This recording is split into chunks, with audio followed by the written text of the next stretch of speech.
Hello and welcome to the Weekly Stuff Podcast with Jonathan Lack. And Sean Chapman. We are here to talk about stuff. This week on the show, we've got a bit of a grab bag for you. We're going to talk about some of the gaming news from this past week, where both Nintendo and Sony gave us some announcements and looks into games for sort of the winter season. Then we've got some listener mail that you guys sent in, and we're just going to answer some couple random questions here, talk about a bit of stuff. I'm going to talk about Baldur's Gate 3 because I've been playing the shit out of it, and it rocks. So just a nice light episode. Yes, it is another we are living up to the name of our podcast episode, which these are always my favorites. Indeed. So Sean, what have you been up to? What is the stuff that you are bringing to the table today? Yeah, well, last time we did the podcast, I was, I think, 2 or 3 missions away from finishing Armored Core 6, The Fires of Rubicon, and I have since finished Armored Core 6, and then I finished Armored Core 6, and now I'm on Armored Core 6 again, because I've finished that game, then I did a whole New Game Plus playthrough, and I'm on the 3rd playthrough. Because basically the way that game is structured, it very much is like you are meant to play through the campaign multiple times, because the campaign's not like super long, particularly when you're doing a second playthrough, because you just like a lot of those missions you just blaze through because you know them, 2, you've got like a much better mech that second time around, because you obviously in New Game Plus you bring all of your parts and everything over with you, but also the game is built for you to do it multiple times because the story has multiple endings, and so there's 2 main endings you can get, basically like a quote-unquote good ending, bad ending, although they don't really split that evenly. Both of them are kind of like you're kind of picking your poison sort of endings, because it's a very dark world the game is set in. But then, from what I understand, on your 3rd playthrough, you unlock a kind of like true ending once you have seen both of the main endings of the game, or the original endings, however you want to refer to them. Because also on New Game Plus, you do unlock more parts for your Armored Core. There are new missions that they put into the game that are sort of like, that will pop up that were not there in your first playthrough. From what I understand, that happens on New Game Plus as well. And then also, one of the cool things is in existing missions, some things are different. So there are certain missions that on the 2nd playthrough, now you have an option all of a sudden of like someone will come up on your radio and say, hey, you these people that you're with on this mission, that the first time you did it, it's just like, oh, I'm here with these guys and we go complete this thing. What if you just like said, fuck those guys, and we paid you more money and you just killed them? And you're like, yeah, I'll do that. And then all of a sudden the mission is like 5 times harder because the guys you're with are really tough. And there's a bunch of stuff like that where all of a sudden, oh shit, there's like a different enemy shows up in this place that was not there the first time around. And so the game keeps it very fresh on New Game Plus. And so again, from what I understand, that is true through the 3rd playthrough. And then after the 3rd playthrough, I think that's once you've seen kind of everything and you've gotten the true ending. But yeah, it is... Armored Core 6 is just an immaculate game. Like, it's so good. Playing that New Game Plus playthrough, like, emphasizes that even more, because once you're on New Game Plus, you have access to so many different parts. You have so much money that you can own so many different Armored Cores at the same time. And since you know most of the missions already, since most of them you've played them through, and the majority of missions don't have something different. It's like there's a handful of missions kind of spaced throughout that like there's a big surprise in, but a bunch of like the sort of average whatever missions are just kind of play out the same way.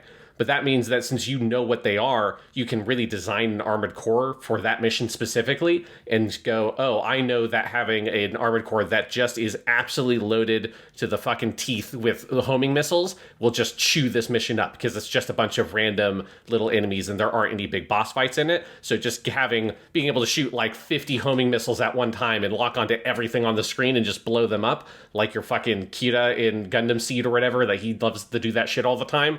You know that, oh, that's a good thing for this mission, or maybe this mission, I want to have something that can really do a lot of single target damage and just chew through some armor. And so that process is very fun. So it is definitely a game that if you haven't played Armored Core 6 yet, or if you played it, you only played it through the one time, definitely make sure that you go and do the New Game Plus stuff. Because the game, it's so much built into the game that the game just does it. Like, once you beat the game and you go through the credits, it just loads you back at the beginning. You don't even go to the main menu and hit New Game Plus. It just loads you in basically after the tutorial mission. And it's just like, okay, like, go back through and let's do it again. And I'm very excited to see what the true ending is, because the last 5 missions are totally different depending on which route you ended up going down. And it's pretty awesome. I think the way that the story develops and seeing different sides, who you like, people you kill in one ending are your allies in the other, and vice versa. So you kind of see very different perspectives of the conflict you're participating in and stuff like that. So if you like mecha stuff and you want to play a video game that's like the best mecha thing ever, like Armored Core 6 is incredibly good. Everything about it is just perfect. So I'm still having a lot of fun with that game. Awesome. I am looking forward to seeing if I can find the time to make for it before the end of the year. I want to. But there's a lot of fucking games this year and into the early next year. It's crazy. But this sounds fantastic. But Sean, you are going to need to find time to play Baldur's Gate 3. Because I just, in my bones, I know you would go gaga for this game. Like, I've been telling my brother that. Mm-hmm. I'm telling you that. I want to evangelize it. There's just certain people in my life I know, oh my God, they would fucking love this. And I'm loving it. And I don't have any prior experience with the sort of CRPG video games genre, which this is a part of, the computer RPG that, like the old Baldur's Gate games. But I do have experience with the games that, like, were inspired by it, like other BioWare games after they made Baldur's Gate, like Mass Effect and Dragon Age. And it is really cool to play this and feel like, oh, this is the real thing. Those were like kind of knockoffs that, not knockoffs in a bad way. Mass Effect is one of the greatest games ever made. But I mean, they're simplified versions of it. When you have dialogue options, Mass Effect channels it mostly into two options. With Baldur's Gate, it's like, hey, whatever you want, if you can roll for it, go for it. And it is such a cool, big, open game. I don't either have a ton of experience with Dungeons and Dragons. I don't have any firsthand experience playing it. But of course, everybody has seen or watched or listened to a Dungeons and Dragons podcast or something in the last couple of years, right? Because it's been so big. And I do think it's really cool. And I do, from what I can tell, it's just Baldur's Gate 3 seems to capture so much of that, where what I'm loving about it, and just so people know, I'm at a point I could finish Act 1 any moment now, but I'm going around kind of the Act 1 area and picking up some stuff that I didn't finish along the way. So that's where I am in the game. I'm ready to go on to Act 2. And the game, I think, has 3 major acts.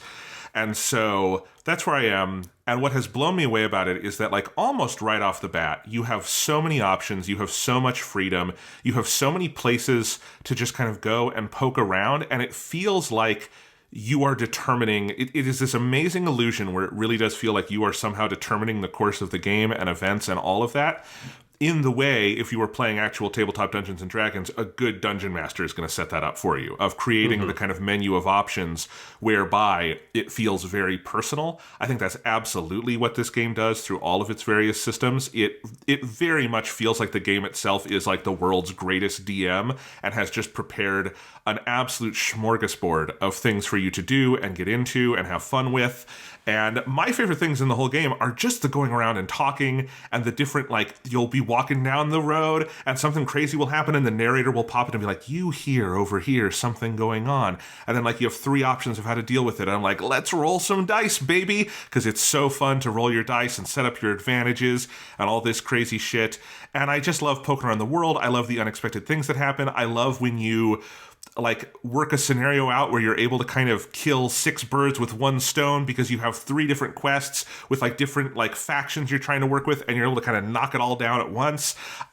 It's a blast. The world is so rich. The storytelling and writing is so good. It absolutely feels like this game, like, BioWare is pretty much a dead studio walking, and it feels like the soul of BioWare just got reincarnated over at Larian, and this is absolutely, even if you have not played the older Baldur's Gate games, if you've just been itching for, like, man, I miss when things like Mass Effect and Dragon Age were games and not shovelware, or vaporware, more accurately, Baldur's Gate 3 will scratch that itch. I think if you're playing Starfield and feeling like the Bethesda thing isn't doing it for you anymore, you should go play Baldur's Gate 3, because this is also, I'm thinking, like, this is a much better version of Skyrim.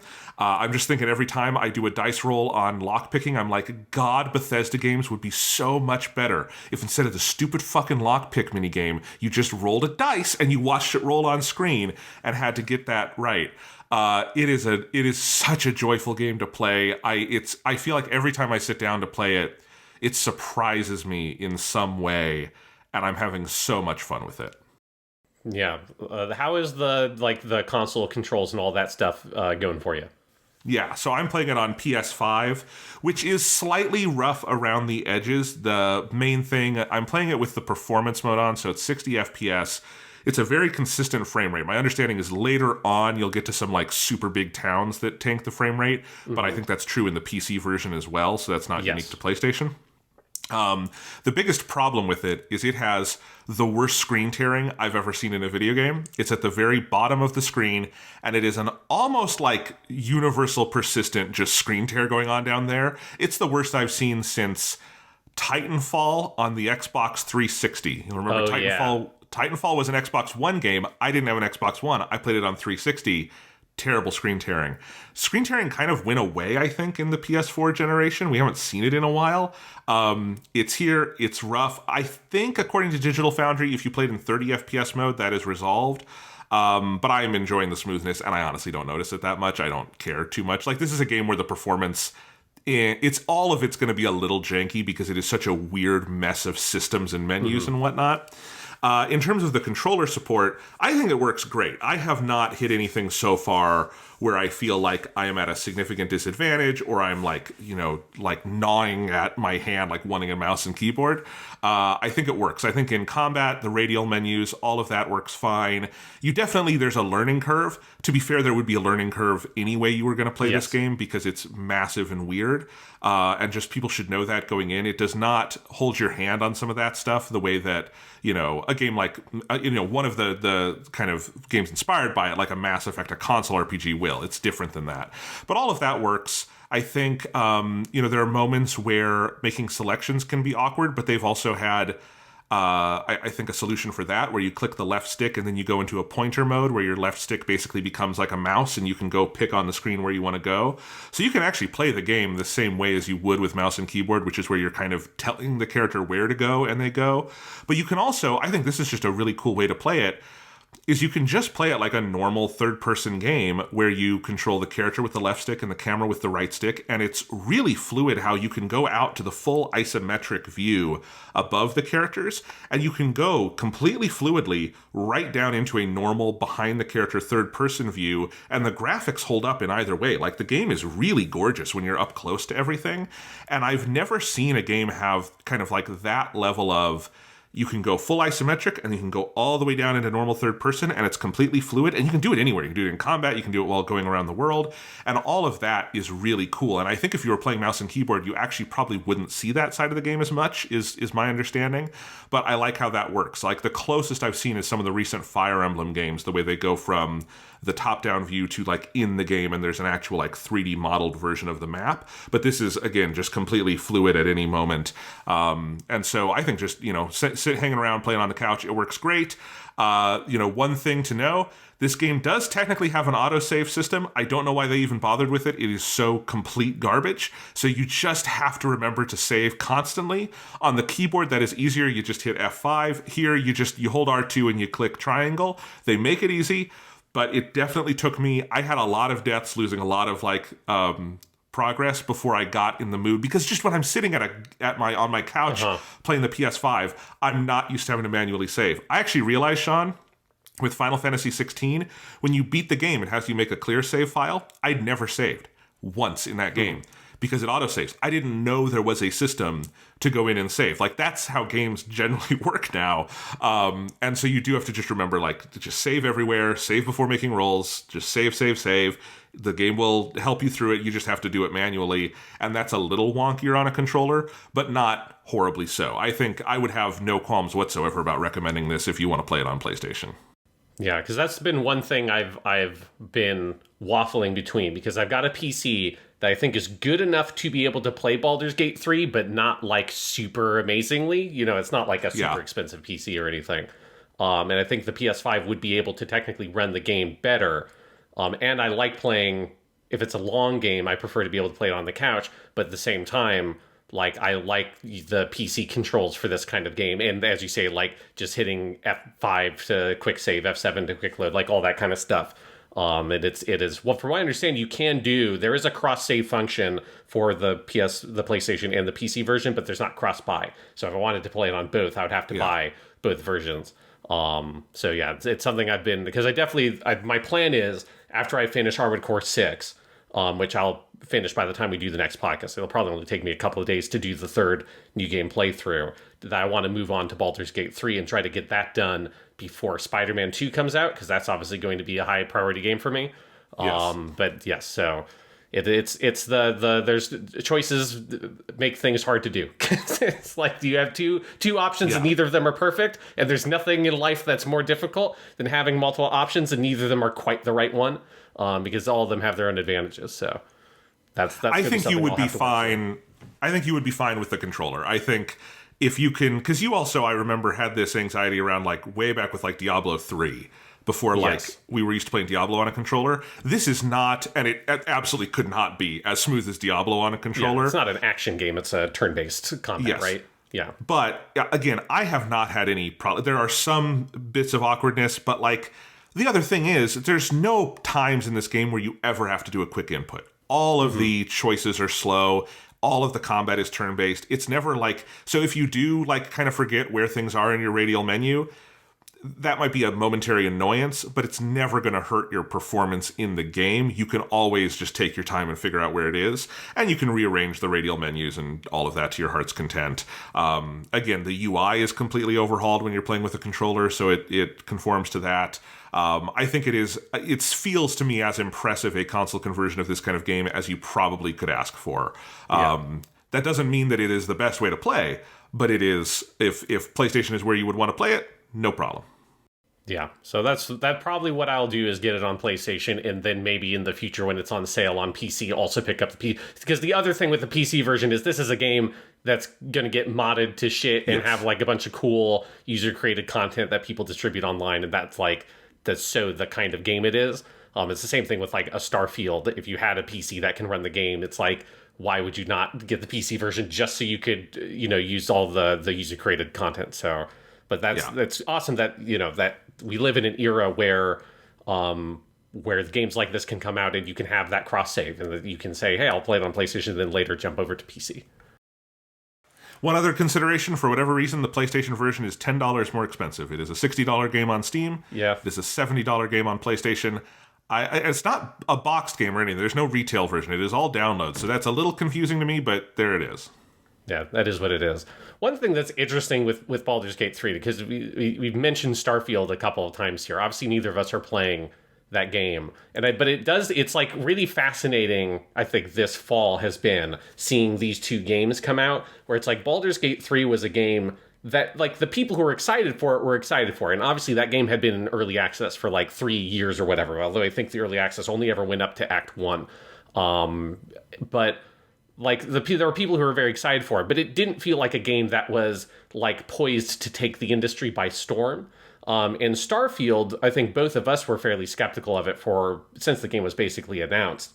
But it felt like that was, okay, this is like Microsoft's pony. Like, this is like going to be this huge game. Skyrim is one of the biggest best-selling games ever. I mean, Fallout 4, while it didn't have the tail that Skyrim did, it sold extremely well at launch. So it felt like Starfield was going to be the thing. And then Starfield, I'm sure, is doing extremely well. I think like what it means for a game that's also on Game Pass to do well is a confusing thing, because I know like Xbox announced whatever number of players are playing the game, which is like a confusing number to try to process what that actually means when the thing's on a subscription service. But whatever, like Starfield, I think, is doing very well for itself. But it is fascinating to look at, like, Starfield, I was just pulling it up on Metacritic, has an 83 right now, which has actually dropped a lot since launch. I think it was like an 87, 88. Not to put like everything in Metacritic, but it's like an interesting number to compare to Baldur's Gate 3, which is a 96. And like Baldur's Gate 3 feels like it's the only game this year that can potentially like take that kind of game of the year assumed position from Tears of the Kingdom, which when that game came out, like the reception of that game just felt like, oh, this is going to be the automatic game of the year at the end of the year, like Breath of the Wild basically was for most people. And then now Baldur's Gate 3 feels like, oh no, like this might be like, for some people, this is the game that came out this year, was Baldur's Gate 3. And I think it's just very interesting to see these two games in a genre, this Western RPG genre that has been dormant or like very obscure for a long time, basically for the entire like second half of the PS4, Xbox One generation. This whole style of RPG was like almost non-existent on consoles, at least. And for both those games to hit like right at the same time and it to fall that way, it's just been a very interesting thing to look at from the sidelines as someone who's interested in the way the industry kind of plays out and see how that balance has been struck at this point. Yeah, and I will just say, if Baldur's Gate 3 is at all intimidating to you because it is a more complicated game in some ways, don't let that scare you off. I was a little worried about that too, and at the beginning there's a lot of stuff going on. The thing to understand about it is a lot of the purpose of all of that stuff is to let you make active choices and actually role play and do things. The game is at no point expecting you to have like real mastery of everything going on. Like there's no way one person is ever going to see everything in this game. It's just not ever going to happen. It's that kind of big. And but big not in a way where like I feel like everyone talking about Starfield sounds very exhausted at its bigness. It's big in a sense of there's just a lot that is going to cater to whatever you wind up doing with it, and that is what is so fun with it. Like it was really amazing to me how quickly I just kind of like sank into the game and was having fun with it and stopped worrying about whatever systems I didn't understand, and I would come to understand them when I needed to. All of that like comes as you play, and it really is so much richer than I think like the Bethesda RPG tradition or some of what we've had in recent years, because it brings in all of those like real Dungeons and Dragons things. It has the crazy number of spells. It has all of the classes and races. It has all of these possibilities. It has the real just fucking dice rolls right there in front of you. And so you do have so many options and ways to get through things, and it is a blast. And I don't even know how to describe it, but there is little that is more satisfying in video gaming than failing a roll, quickly doing your quick load, and then trying it again. And just like that kind of thing. There's something about the randomness of it, but also the way you can actively shape choices through the randomness in real time that I think is incredibly addictive. Yeah, and I think it is like, while both Baldur's Gate 3 and Starfield seem like these absolutely massive games, the way in which they approach their largesse is fundamentally different, right? Because the Bethesda style RPG, the idea, you can roll obviously and create multiple characters in Skyrim and stuff like that, but you're never really locked out of anything in those games, right? So you can make a character, and from what I understand, this is how Starfield works as well. You can make a character, and if you wanted to be for the Skyrim thing, if you want to join the Fighters Guild and the Mages Guild and the Thieves Guild and the Dark Brotherhood, that's totally normal. Like, the game's not going to stop and say, like, hey, you can't, that doesn't make sense. How could you both be, like, on this side and this side? Like, how could you be the leader of all of those guilds at the same time? Skyrim had, like, the one thing where they're in the main story where you had to pick a side and whatever, like, the rebellion or whatever that shit was, which I don't even think I ever got to that point in the game, because I just jumped off the main story basically immediately. But right, like those games are not about locking you out of choices, and so it's about just sort of feeling like, oh, I want to make this one character and explore everything I can, and then maybe try a couple of other styles of characters, but that's what those games are like. Whereas a Baldur's Gate 3 and the games that it's following from, like the largesse of that game is not about the, like, I'm going to do everything with one character. It's about this playthrough is very particular and very specific to the character you have made, both in terms of the style of game that you're doing, in terms of like your combat and like the specifics of the character, the race you've chosen, the backstory you're doing, like all that stuff. But then also the things that you're actually seeing and the things you're engaging with in the world are going to be different fundamentally, because that's what that role-playing experience is like. And like that's the thing that makes me excited about playing Baldur's Gate 3. It makes me, the idea of playing Starfield, feel fucking exhausting. Is that it's okay in Baldur's Gate 3 to just say, well, I'm never going to interact with this faction or that side of the world or whatever, because I'm not aligned with them. And so like some of those quests are going to be locked out, or that party member maybe even is someone you never get, whatever. Like those sorts of things are things you're not necessarily going to have access to, and that's okay. Whereas with Starfield, thinking about those older Bethesda games, there is a pressure to feel like I want my character to have done everything and to have experienced everything this world has to offer. In Baldur's Gate 3, that's just not humanly feasible, because you'd have to make 50 fucking characters or whatever and play the game through the completion to actually do something like that. So that like difference in approach is definitely, like, especially as I'm getting older, and the idea of the like 200-hour Bethesda playthrough with one character just feels like fucking soul-crushingly massive, and it would take me an entire year to do that. Something like Baldur's Gate 3 definitely is far more appealing at this point in my life. Yeah. And you're actually role-playing because you're actually making choices that cut things off and open other things up.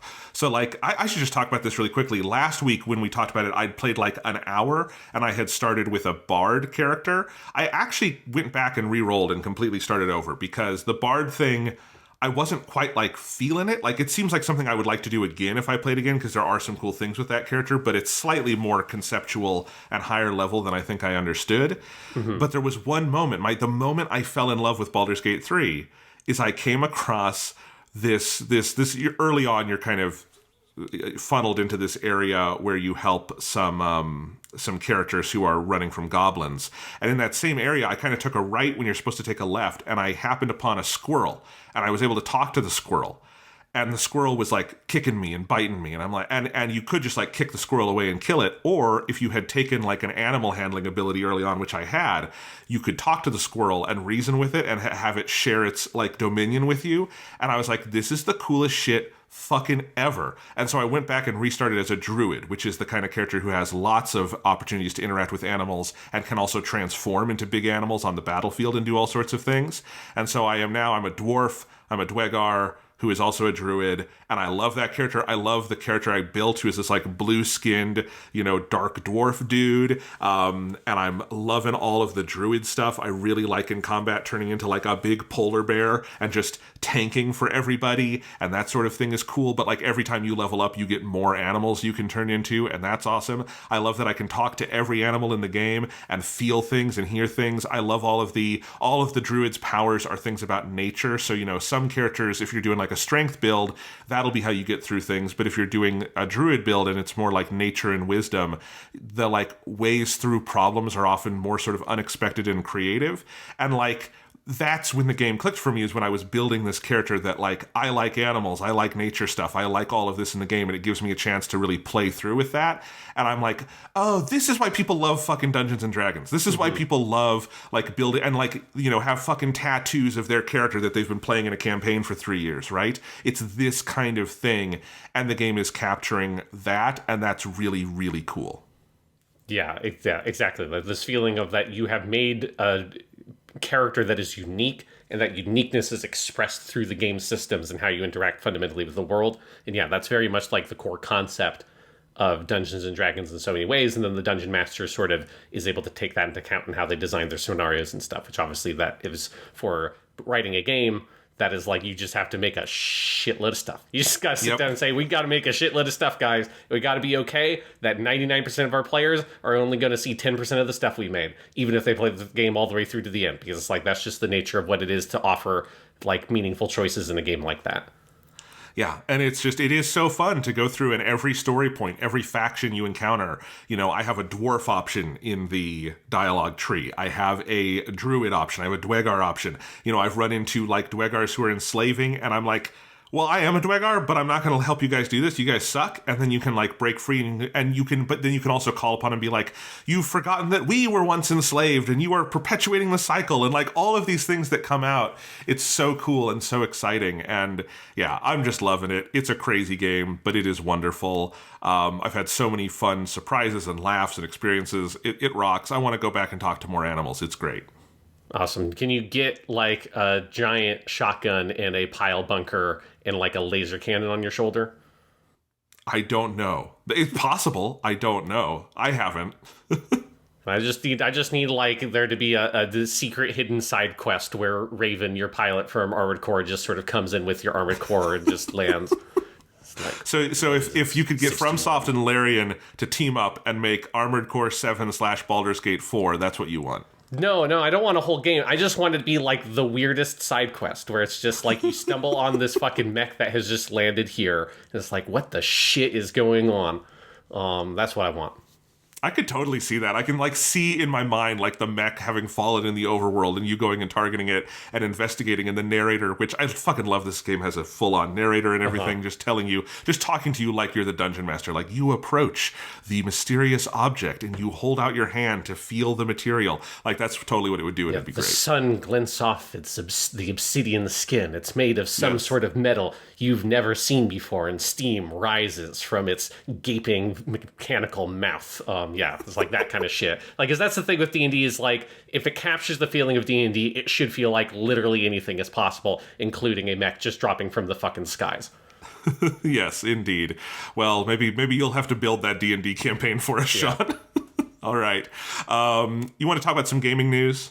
Yeah, what's going on in the news, Jonathan? Well, I want to do the Nintendo Direct and the PlayStation thing, but I quickly, just going in chronological order, there was also Apple held their September event this month. And we don't usually talk about these things here. This is where they were launching the iPhone 15.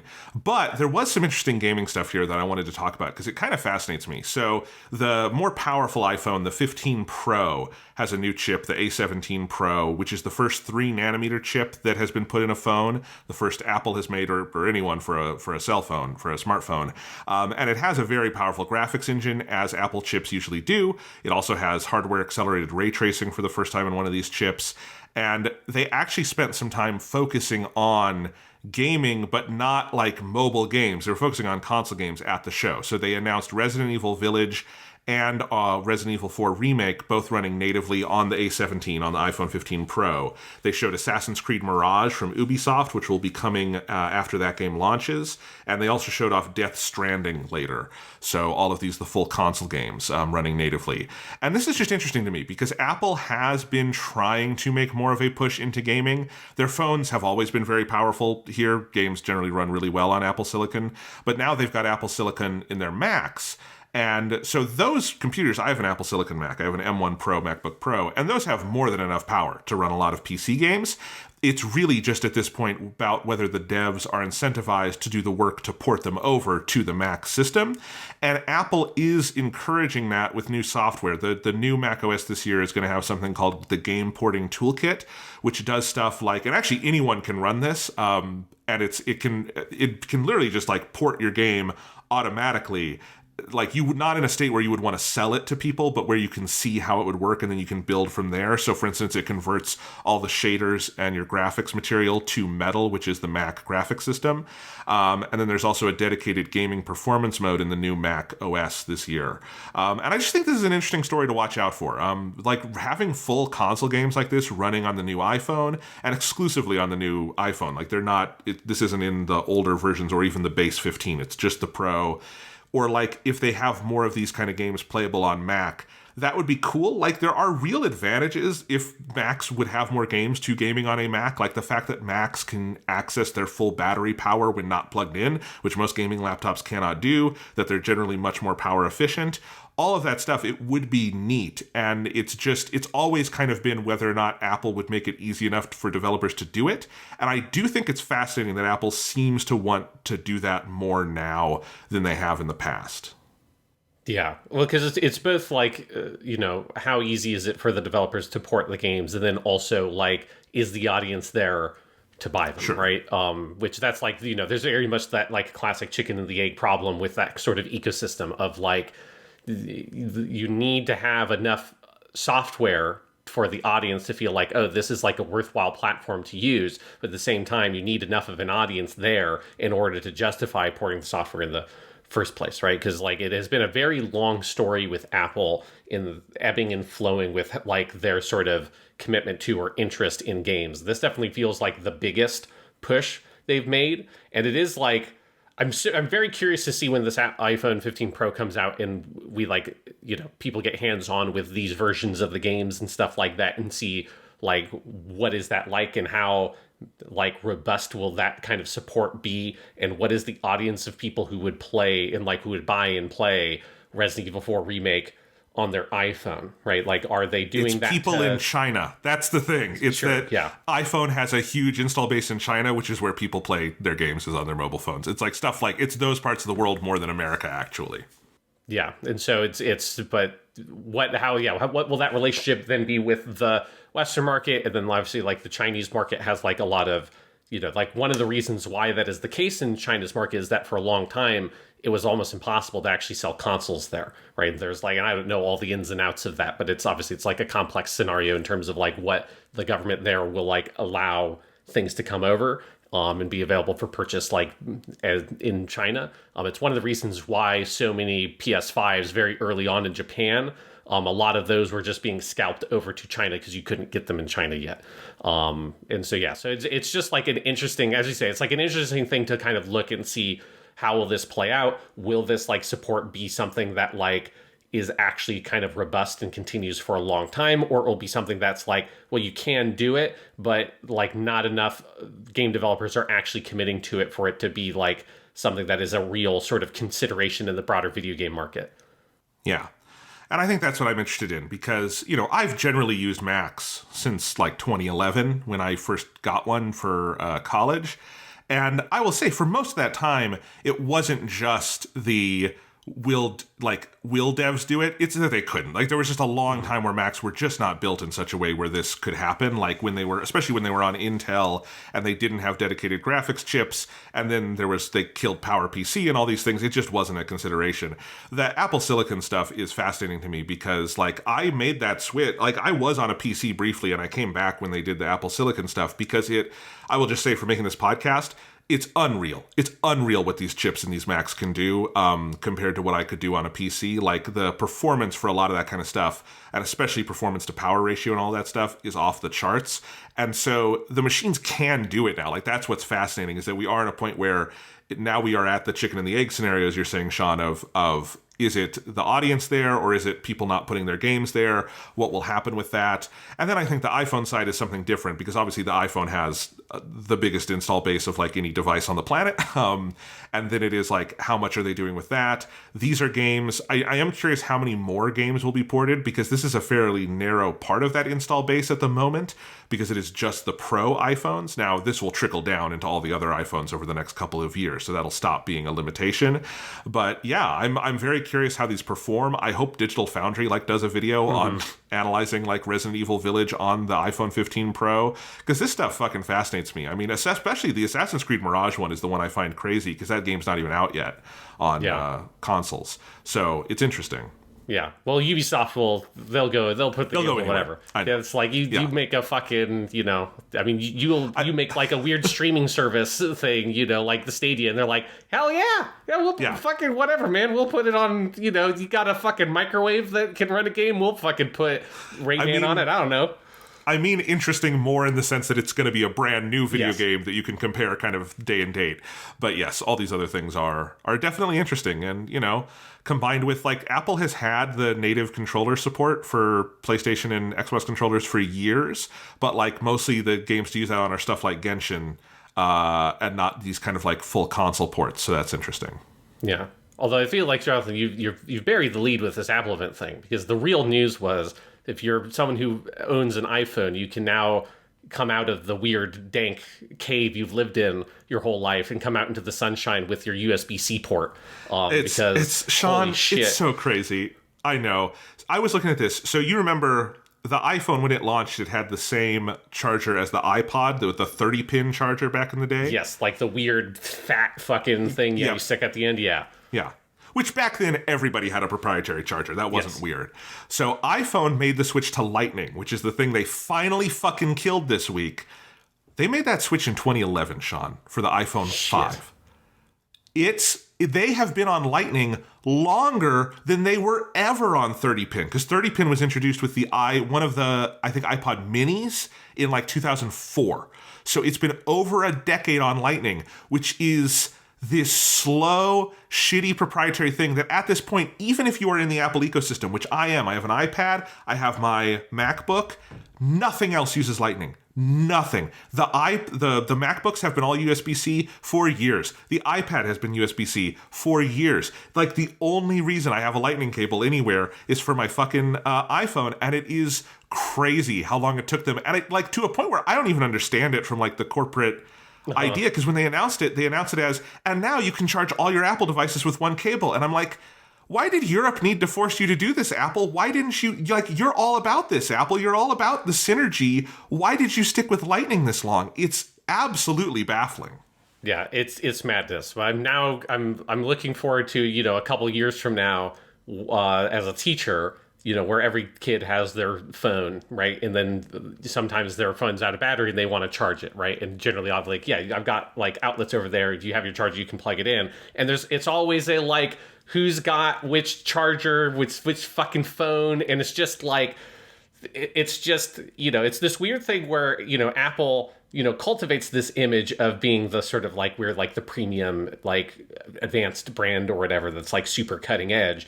But when I switched over to Android, it really did feel like, oh, the iPhone was like stuck in some sort of weird caveman time with its weird fucking caveman port. And like, I'm like in the fucking future because I could just plug my phone and I can just, hey, here's the cable that works on my PC. Here's the cable that works on my fucking PlayStation. Here's the cable that works on like my fucking like e-reader. Here's the cable that works on every other device in my life, and now my phone works on it too.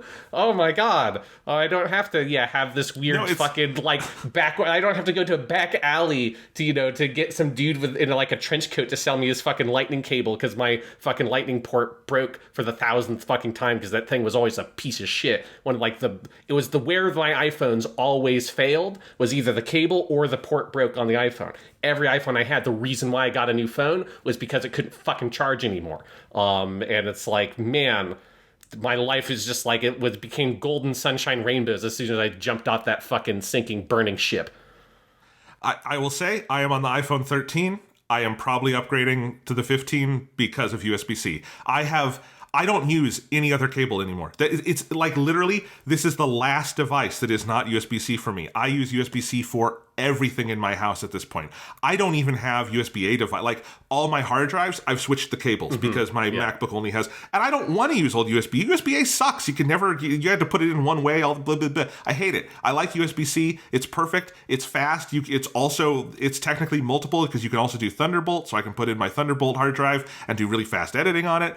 All this stuff, it's great. This is the one fucking device. I'm glad Europe finally made Apple do this, but I'm also confused why Apple didn't do it themselves. I don't even see what the possible financial upside of this was for them all along. Yeah, it just felt like Apple became very stubborn at some point. They're just like, No, we made it, and we're going to fucking stick with it. And everyone in the world is like, come on, Jesus Christ. Yes. You want to talk about Nintendo? Yeah, what's Nintendo doing?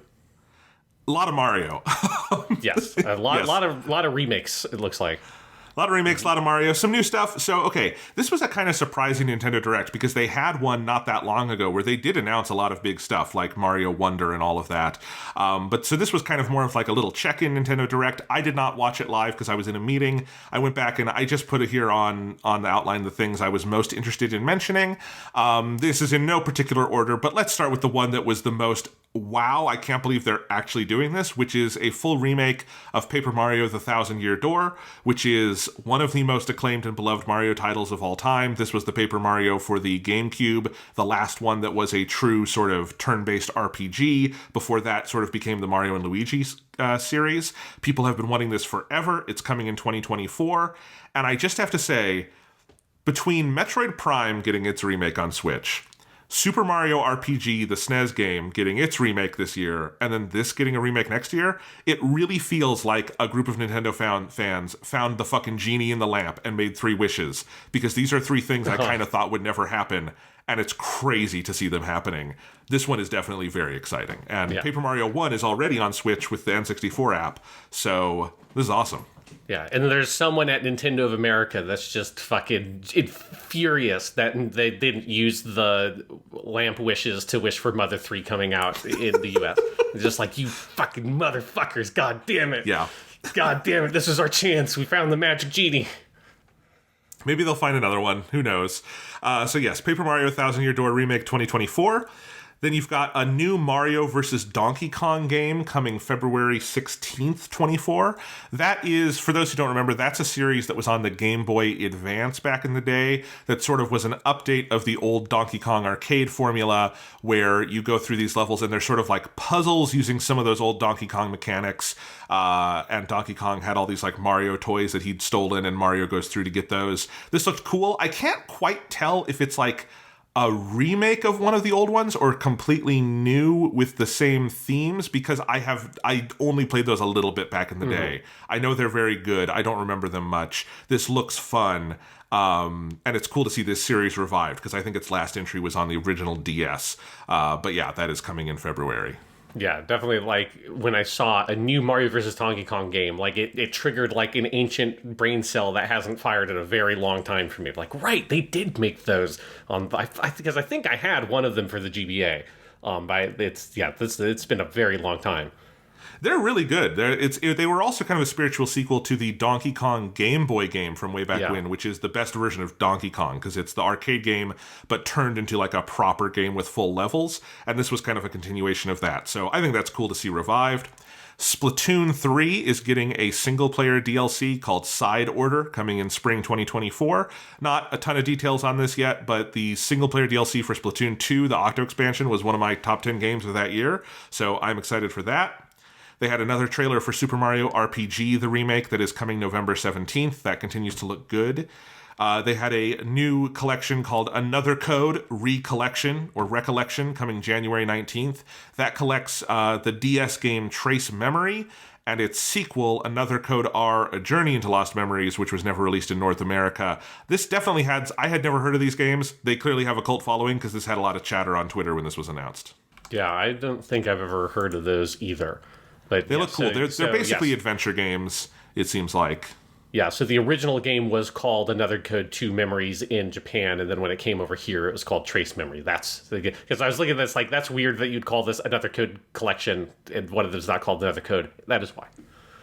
Let's see. So last Nintendo Direct, we learned that Princess Peach would be starring in her own game. We now have that game. It is called Princess Peach Showtime. It is coming March 22nd, and it looks really cool. Definitely better than Princess Peach's last solo game, which was a DS game way back when. This seems like a proper, full, cool video game where it is Peach helping this like theater in the Mushroom Kingdom put on a performance, and so it is different sort of outfits she puts on, like Detective Peach and Kung Fu Peach, and each one is a different seemingly set of levels and game mechanics. So like they also showed like Chef Peach, which looked like a kind of cooking mama kind of thing. Kung Fu Peach was kind of a fighting game-esque sort of thing. There was like Swashbuckling Peach, who was like going through and fencing. It looks fun. I'm glad to see Peach get her own full game, and while most of the Mario games coming out over the next year, well, there's Mario Wonder. Other than that, they're mostly remakes. This is an original game. Looks cool. Detective Pikachu returns on October 6th. That one was notable for me because I saw a funny video of the VTuber Korone reacting to Detective Pikachu's voice with extreme disappointment, and that made me laugh very hard. Luigi's Mansion 2 HD is coming summer 2024. That is the HD port of Luigi's Mansion Dark Moon. I guess they're just going backwards because they had Luigi's Mansion 3 on Switch. Now they're going to do 2, and then maybe eventually they do 1, and then you have them, but backwards. That's kind of funny. Are they calling that Luigi's Mansion 2 HD, or is it Dark Moon? No, HD? That's what it's called. They did not. Dark Moon is not part of the title anymore. Weird. Yeah, because I think the Luigi's Mansion 2 was just Luigi's Mansion Dark Moon. It didn't have the 2 on it, did it? It might have in Japan. Yeah, I think in Japan it was always called Luigi's Mansion 2. In Japan, Australia, and Europe, it was known as Luigi's Mansion 2, and I guess in America they're just like, no, we'll call it Luigi's Mansion Dark Moon. That's very weird. Why would you not just call it Luigi's Mansion 2 over here also? So that is why it is called Luigi's Mansion 2 HD. They announced F-Zero 99, and that actually came out the day of the Direct. That is the latest in their 99 entry. They had Tetris 99, they had Mario 99, now they have F-Zero 99 for Switch Online members. I played it a little bit this morning. It's interesting. It's the first original F-Zero thing they've done in who knows how long? Since the GameCube, right? Well, GameCube was the last console one. I know there's been an arcade game, but no, the last actual console game, yes, was F-Zero GX on GameCube. I know there's been an arcade game because I've played it. But then F-Zero 99 is the first like console thing they've done. It's like the other 99 games. It is basically the graphics, rebuilt version of the graphics of the Super NES game with some of the same mechanics, but now you are in a race with 99 other racers. Some of the mechanics have been changed, like the courses are a little wider and the turns and stuff are a bit more forgiving because there are 99 of you on the track. But it seemed fun. I had fun with it. It is, again, it's completely free if you're a Switch Online member, so it's easy to try out. And it seemed cool. Mostly it just made me think, man, it would be cool if they made another F-Zero game. Been like 20 years. The last F-Zero game was F-Zero Climax, which was a GBA game that only came out in Japan in October 2004. Wow. So that's all right. 4 years before the teenagers I'm teaching were born.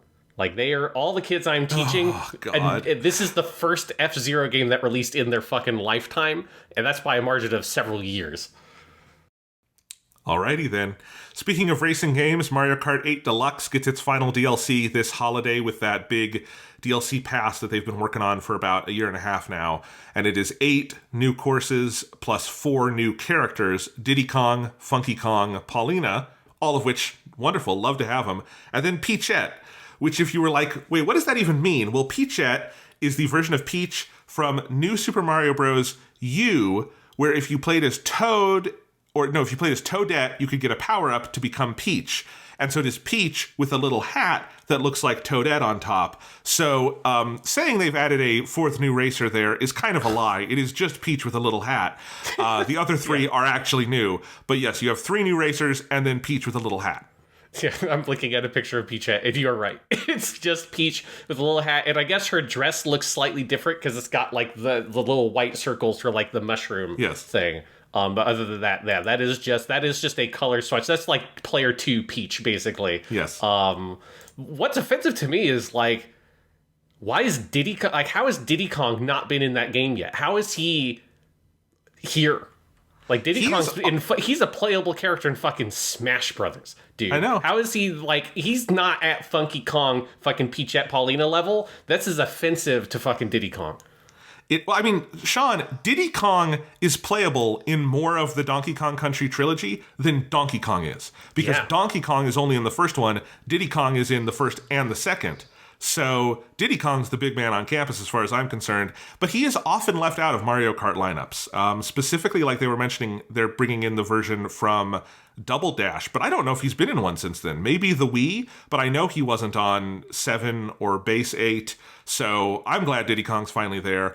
My question is, what the fuck is Mario Kart 9 going to be now that Mario Kart 8 Deluxe has 96 tracks and almost every racer they've ever had in one of these all in one place? Definitely feels like I have no idea what they do for Mario Kart 9. Yeah, it's kind of like, Smash Brothers is in the same position where it's like, what do you do? What do you do if you try to make another one of these? It feels like you maybe have to wait a little bit and Mario Kart 8 was already a Wii U game. Yes. And we know that the Switch 2 is going to be coming out probably within a year. So are they just going to say, here's Super Mario Kart 8 Deluxe because and here's Mariette. It's Mario with Peachette's hat. And that's our new character because Jesus Christ, here's Mario from the Mario movie. That's what you get because like you can't figure out new characters to add. It feels like you'd have to wait a while to make a Mario Kart 9 to be able to sort of like justify paring it back enough to actually make a sequel. Yeah. Who the hell knows? I'm sure they've thought about this. Our first Spy Family game is coming out, Sean. Hell yeah. It's Spy Anya Operation Memories, coming to the US in 2024 to Switch. Appears to be a kind of like photo collecting game where Anya goes around and collects photos of memories of her family. I don't fucking care. It could be any kind of game. It'd be fucking like chess skin with Anya in it. I'm playing this. Spy Family's the greatest show in the history of television. I am very excited for this, Sean. Yeah, it kind of looked like it's a play off of there's a series of Japanese games that go back a while called Boku no Natsuyasumi or My Summer Vacation. I don't think it's definitely not literally one of those games because sometimes those do get like branded collaborations. Like I know there was a Cran Shinchan one that came out, which I think was the last one they did. But it looks like it's that style of game. That it's like a daily life simulator. Like you go around to school and there's just little events and stuff like that. And it's more just about living life in the shoes of Anya. I thought it was interesting that the trailer doesn't even if you didn't know Spy Family, like if you'd never seen the show, there's nothing in that trailer that indicates like, oh, and she has like psycho powers that like allows her to read people's minds and shit like that. Like that doesn't even come up, which I thought was amazing. Presumably that'll be an element of the game. But yes, it is. I'm very happy they're making that. It is going to be on everything. It'll be okay. It's on Switch, PlayStation, and Windows. Sorry, I didn't say everything. Not Xbox. And I'm like, wait, Xbox isn't there. Sorry, Xbox people. But if you've got a Switch, PlayStation 4, PlayStation 5, or Windows platforms, you will be able to play Spy Anya Operation Memories. I'm glad that they didn't pilot Spy Family, Spy Anya. They just said, no, we don't need to have the Spy Family name on there. I'm looking at the screenshots right now. There's one of Anya practicing like kickboxing with Yor. You've got her riding on Bond's back through the streets as like a big peanut man chases them. I think this is going to be great. Game of the year 2024. We don't even need to play anything else next year. I'm excited. Yeah, interestingly, in the Japanese version is called Spy Family Operation Diary. So it has a different name in the Japanese version. I guess they just Anya's the thing that sells it in the American territories. Yeah. Who the hell knows? I'm excited for it. Like the game, like visually looks really good. Like it captures the look of the anime extremely well, I thought. Yes, I agree. Here's something exciting, Sean. We've got a new Atlas X Vanillaware collaboration coming with Unicorn Overlord. It's a tactics game coming March 8th. It looks absolutely gorgeous, a la Vanillaware's last game, 13 Sentinels, and I don't know, I'm excited. Vanillaware makes really good stuff, and their last game 13 Sentinels is so good I'll play anything they put out, but this looks pretty cool. Yeah, it's cool. Like it's it feels like the tactics genre has had like a big resurgence over the past several years. Like we're getting a lot of games like this, but this has that classic Vanillaware look to it. The title Unicorn Overlord is kind of weird to me. Like I don't know how they arrived at that title because this happened while I was at work. And so when I was on my lunch break, I checked Twitter and saw like people talking about the Nintendo Direct. I was like, oh, that happened. I saw a lot of people just saying Unicorn Overlord. I'm like, what the fuck is that? And like, it was not what I pictured because I didn't see the Vanillaware thing. I didn't realize until I got home. So it's like on my drive home, I'm like, what the fuck is Unicorn Overlord? And it's your new Vanillaware game. So I would love to hear. I'd love to just hear the reasoning behind why they titled the game that. Because as far as I know, that is just the title in every territory. I assume we'll find out when we play the game, or maybe not. There is a little unicorn in the title treatment. The U is a big horseshoe, and the left side of the horseshoe is a unicorn, and the right side is like a girl with a crown. So we shall find out. The cover art is a beautiful big anime drawing. It is coming to everything. It's coming to PlayStation and Xbox. So Xbox fans, Atlas has you covered. No one else does, but Atlas does. Let's see. There's a new Contra game coming, Operation Galaga, which is like it's a side scroller, but it is 3D, kind of like the new Sonic game coming out this year. That's coming early 2024. Looked like Contra, but kind of cool. Contra has not had a new game in a while. Konami did do the Contra collection that has all of the classic games. But yes, we have Contra Operation Galaga. I think that's also coming to everything, presumably. Yes, that's being developed by Way Forward that have made a lot of those kinds of games recently. Like a lot of those kind of were bringing back these classic old side-scrollers and stuff like that. So you've got that. Let's see, what else? Trombone Champ. I've been wanting to play this forever, but it's been only on PC. That is now out on Switch as the first console they've put it on. So I checked, it's $14.99. It is out on Switch. It sounds like they do want to get it to other platforms eventually, but that's a proper indie game. But Trombone Champ, obviously memed for good reason because it's a rhythm game where you play a terrible trombone and it looks awesome. Yes, and it's all like royalty-free classic music and shit like that. If people haven't seen videos of that, it is very funny. Very funny. Tomb Raider is getting a collection of the first 3 games, so the old PlayStation games remastered coming Valentine's Day, February 14th, 2024, which is cool. Those games have not been re-released in a while, I feel like. They would have been playable on the PS3 just natively, but then I don't think they got a re-release anywhere else. Maybe they're streaming on PlayStation now, but it is cool to see those coming back. Yeah, they're definitely. I think they're a kind of game that I think is pretty hard to go back to from that kind of early. Sure. 3D games did not go the direction of Tomb Raider, but it's obviously they're like really important in the history of games. So it's nice that they're being kind of like gussied up and being made available again. Yeah. And then there's some new Prince of Persia game coming out. I didn't feel like I wanted to research what the hell is going on with Prince of Persia anymore because it confuses me, but there's some new side-scrolling Prince of Persia called The Lost Crown, and it's coming January 18th. I don't think that Sands of Time remake is ever happening, but yeah. Oh yeah, they have already announced this on other platforms. So this has been like the Switch version announcement or something. Okay. It's a Ubisoft game, Jonathan. So the platforms it's coming out on are PC, Nintendo Switch, PlayStation 4, PlayStation 5, Xbox One, Xbox Series S, X, and Amazon Luna. What the fuck is Amazon Luna? You know what Google Stadia was? Yeah. Well, it's that, but it's Amazon. So they already went through. I guess for Ubisoft, there's no downside. I guess they just get paid by Amazon to do the port, and no one will ever play it. No one will ever play it. Yeah. But they get to pocket the money. It seems smart. Yeah, it's just, I love how predictable Ubisoft's MO is. Like, I went to the homepage for this game, and I scrolled at the bottom, and it's like, I don't think I have ever seen a game that said, like, platforms, Amazon Luna. That is the first time I've ever read that in my life. So, it's Ubisoft, you fucking do what you do. It's amazing how consistent that strategy has been for like 15 to 20 years or something at this point. It's been a long time that every game they do, they just put it on every platform seemingly possible. Again, I assume, as with Google Stadia, Amazon Luna is just pumping money into anyone who will port a game to it for that game to inevitably be delisted in 2 to 3 years and have to be refunded. But for now, they get to just pocket the fucking money and go home. Yeah, why not? Ubisoft got to get there somehow. All right, that's Nintendo. We're definitely in like the twilight time of the Nintendo Switch, but again, lots and lots of stuff coming out. It's like still very healthily supported. We have original Mario games coming out with Mario Wonder and Princess Peach. We have a shit ton of Mario remakes. Very clearly, Nintendo is capitalizing on the success of the Super Mario Brothers movie, making sure the zone is flooded with Mario games, which is probably a good strategy because lest we forget, Barbie became the big sensation of 2023. The movie it overtook was Mario that made $1.3 billion. That movie made its fucking money back. So Nintendo is doing Mario games for a reason.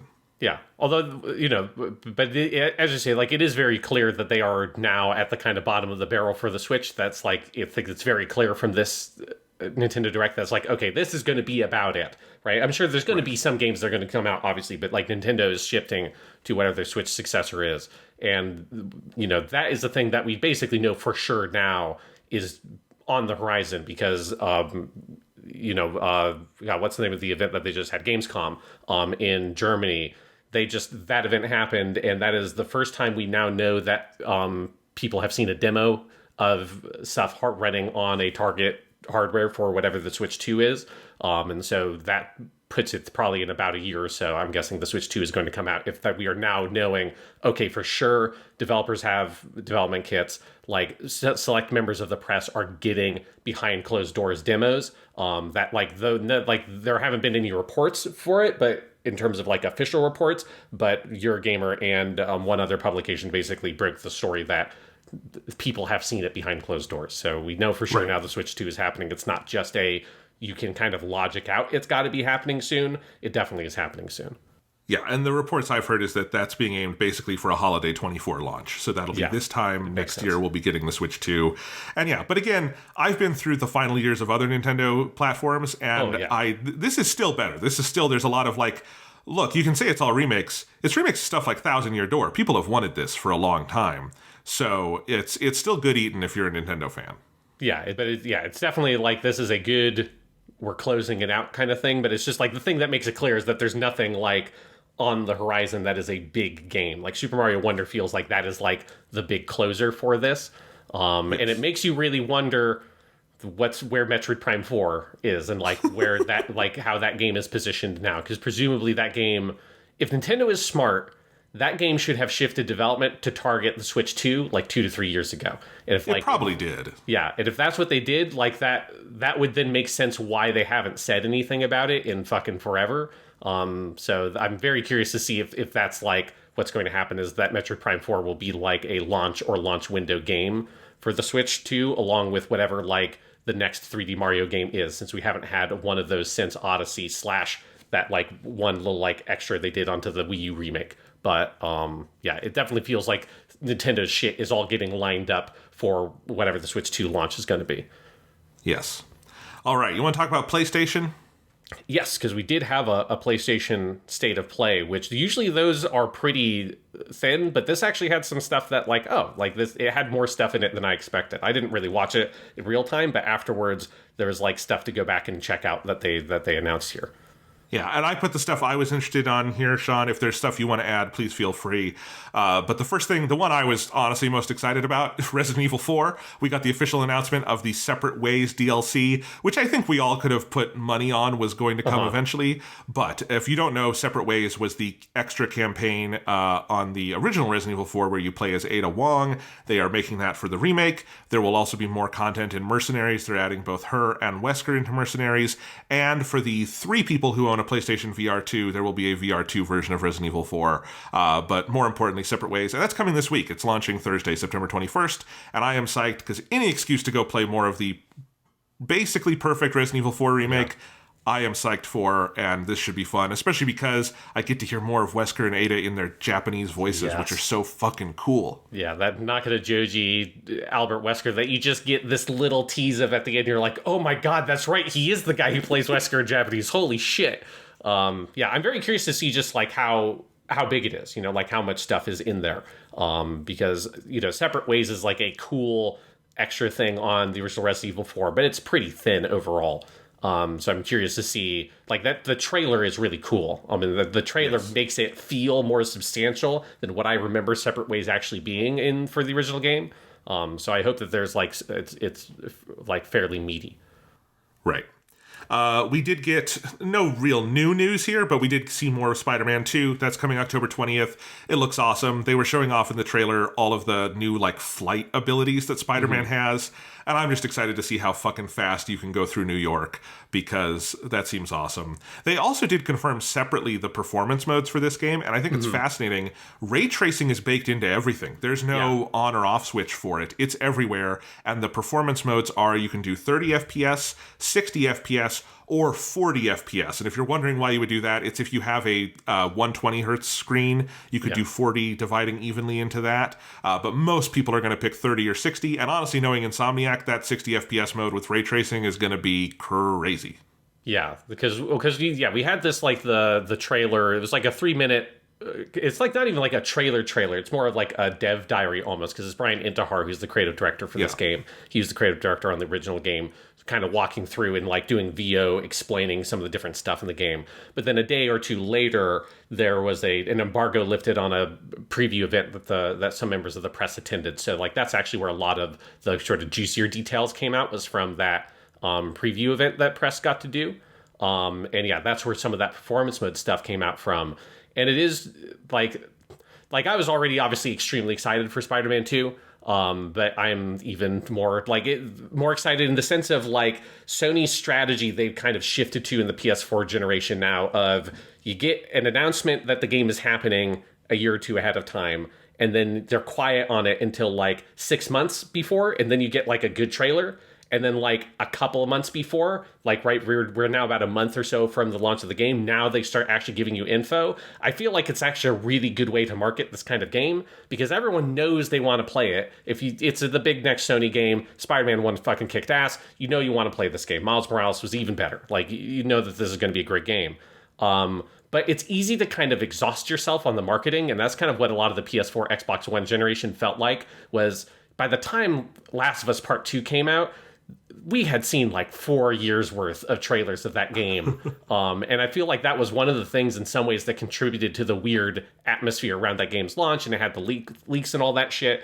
I feel like that just happened with some of those big PS4 games that were great games, but like the marketing of it just got exhausting. And here I'm just like, I kind of Spider-Man 2 coming out was more like a thing that was in the back of my head. I knew that was happening, but didn't feel real. And this big drop of info has really made it feel very kind of like, oh shit, this game is coming out. And it looks so good. I love that they've made the choice to have like the ray tracing be a fundamental part of the game's aesthetic. Because I think if you played Ratchet and Clank and you played Spider-Man Remastered Miles Morales with the ray tracing on, which they added that mode that was like the performance mode with ray tracing, that's 60 frames per second and has the ray tracing stuff, obviously with the resolution lowered. But that is like, for me, the definitive way to play the PS5 Insomniac games, because it's the best implementation of ray tracing I've seen on these consoles.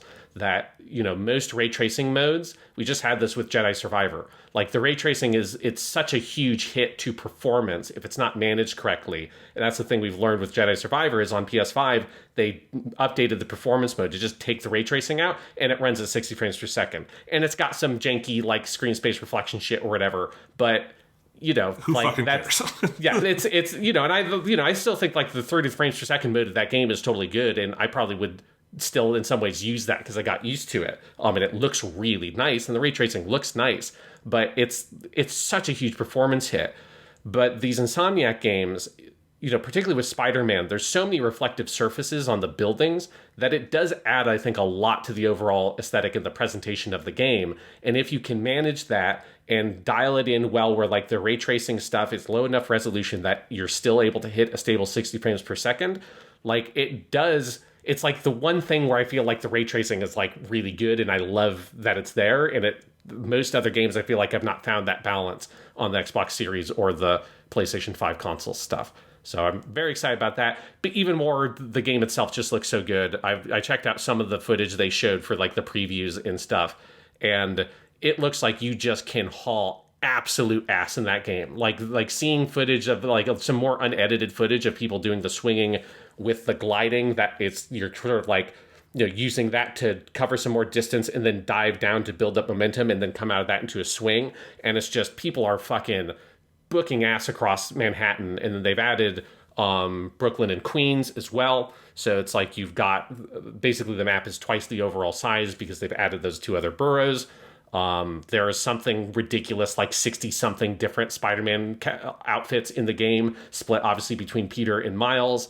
And all of the different Spider-Man outfits have various color variations, so you can like mix and match different colors and stuff. They showed some of the seamless transitioning of switching between Peter and Miles in the open world, which looks rad. Like it does a little bit of that GTA 5 thing of like they show you playing as Miles, you pulling up the menu, pressing square or whatever to switch to Peter, and then the camera fades to black, fades back in, and it's Peter's on like the side of a building doing sit-ups, but like clinging to the side of the building, and then he flips away and starts swinging, and it seamlessly transitions into you playing him. So you have like that little moment of saying, here's what this character was doing in the world as you take control of them. Like everything about it just looks so slick and polished. So I think Spider-Man 2 is going to be great. Like it looks like a proper like sequel to that game, not just a like half step or whatever. It looks like they are adding and changing and really building in really substantial ways off that foundation for the original game in Miles Morales. So I'm very excited for this sequel. I mean, in terms of the technical qualities of the games, Insomniac is Sony's best developer at this point. Yes. It's just they are making better use of the hardware than anyone. And yeah, ray tracing is something that mostly frustrates me. I think mostly it is something that is in no way worth the performance trade-off when you get the hits that you see sometimes. Insomniac, though, like it is so essential to their PS5 games. They found a really, I think, cool way where it works in with their aesthetic, but also they know the hardware well enough to deploy it in such a way that it does not amount to a huge performance trade-off. And I do think that's crucial because, like, I found the other day just like learning about Jedi Survivor and that they finally turned it off after all these months and now you have a real performance mode, that like the stubbornness of that was like very annoying to me. Like, oh, this wasn't actually an update where you went in and tweaked a bunch of stuff. You just flipped one setting that you could have given us the option to flip at any point in the last few months. And I haven't played that game yet. I'm glad I haven't yet because now I could play it in actual 60 FPS. But like, I think in general there's some stubbornness around some of this stuff, and ray tracing usually, if it's not, I think, a baked-in part of the real aesthetic, I don't think it's worth it because it's not something you really notice in motion. The Insomniac games, like, there's so much about reflections in Ratchet and Clank. There's so much going on with the, all of the tall buildings and Spider-Man's eyepieces and everything else in Spider-Man. I think they've used it in a very thoughtful way. So I'm just psyched to play it. It's probably going to be one of the technical standouts of the generation so far. Yeah. And it is like, I think the other thing is that, like, with the ray tracing stuff, with this game, right, there is no version of it that doesn't have ray tracing. And presumably that was something that they must have committed to relatively early on in production. I assume, like, after they had their experience of making the ray tracing performance mode for Ratchet and Clank and Miles Morales, I imagine that they're like, okay, this is a thing that we can do. And then, because that then gets into the other side of ray tracing that has, like, always been theoretically good, which is that makes it easier on the artists, the technical artists for the game, right? You don't have to create all these sort of weird other solutions of screen space reflections and cube maps and all the kinds of other tricks that you use to try to do the things that ray tracing can do fairly automatically. It's just at a very high performance cost. But the thing that's annoying about stuff like Jedi Survivor is that game already had that toggleable on the PC. They had already built in the sort of fallback solutions were already there. So it's like they already made the game with screen space reflections. They already had tweaked it and done all that stuff. And so that side of it isn't even a part yet, right? In the future, once ray tracing becomes ubiquitous, like, that will be, I think, a part of, like, why it's a good idea, even if there is a big performance hit, is that there is, like, a production reason why it's much easier for them. And it's like a decision you can make early in production, design the game around that decision. But while we're still in this transitionary phase, yeah, it is very frustrating when, and there aren't a lot of examples of this, but Jedi Survivor is probably the most prominent, of, like, not making that toggle available to the user on the consoles when it's available to people on other platforms like PC, and just, like, come on, like, just give you the players the ability to do that. Because anyone who played Jedi Survivor on PS5 knew that the ray tracing was the thing that hit the performance, because it was the only thing that dropped the performance in 30 frames per second mode. The 30 frames per second mode was fine 95% of the time. That other 5% is, like, when you're on Kobo, the main planet, and there's, like, a big river that runs through one section of the map. Anything where that river is taking up most of your camera view, all of a sudden you're in the, like, mid-20s in your frame rate. And so you can just, like, feel it immediately and see it and, like, be able to trigger it and purposely around, like, when those ray trace reflections are on screen. And so it's like, it was obvious to anyone playing that game that was, like, the biggest culprit in terms of why the frame rate wasn't where it needed to be on the performance mode. And only giving people that option so much later is very annoying. Speaking of Jedi Survivor, while we're on it, Sean, this wasn't PlayStation event news, but did you see Stig Agmason and his some of his team left EA? Yes. Do you have any reaction to that as someone who's been a fan of those games? Yeah, because Stig was, he was back with Sony Santa Monica on the God of War games. He directed God of War 3, and then after that, he left that studio, ended up in EA with Respawn, obviously making Star Wars Jedi Fallen Order and Jedi Survivor. And yeah, like, he's obviously, I think, like, his games that he's been creative director on have been, like, fucking great. Like God of War 3, Fallen Order, and Jedi Survivor are 3 great games. But without knowing, like, reasons for leaving or, like, what he wants to go onto and who's taking over for whatever the third game is, like, I don't know if I don't have, like, a lot of, like, sort of deep commentary because I don't think it's been said, like, anything deeper about that. But, he was at that studio for a while. He was there for almost 10 years. So, because I pulled up his Wikipedia. He was at Respawn from 2014 to 2023. So that's a long time to stick with the studio. That's almost the amount of time he was at Sony, which was 2003 to 2014. So makes sense. And I imagine doing 2 Star Wars games back to back, probably pretty exhausting. Yes, that dude has deserved a break, and I'm curious to see where he goes from here, because obviously that guy is very talented at what he does.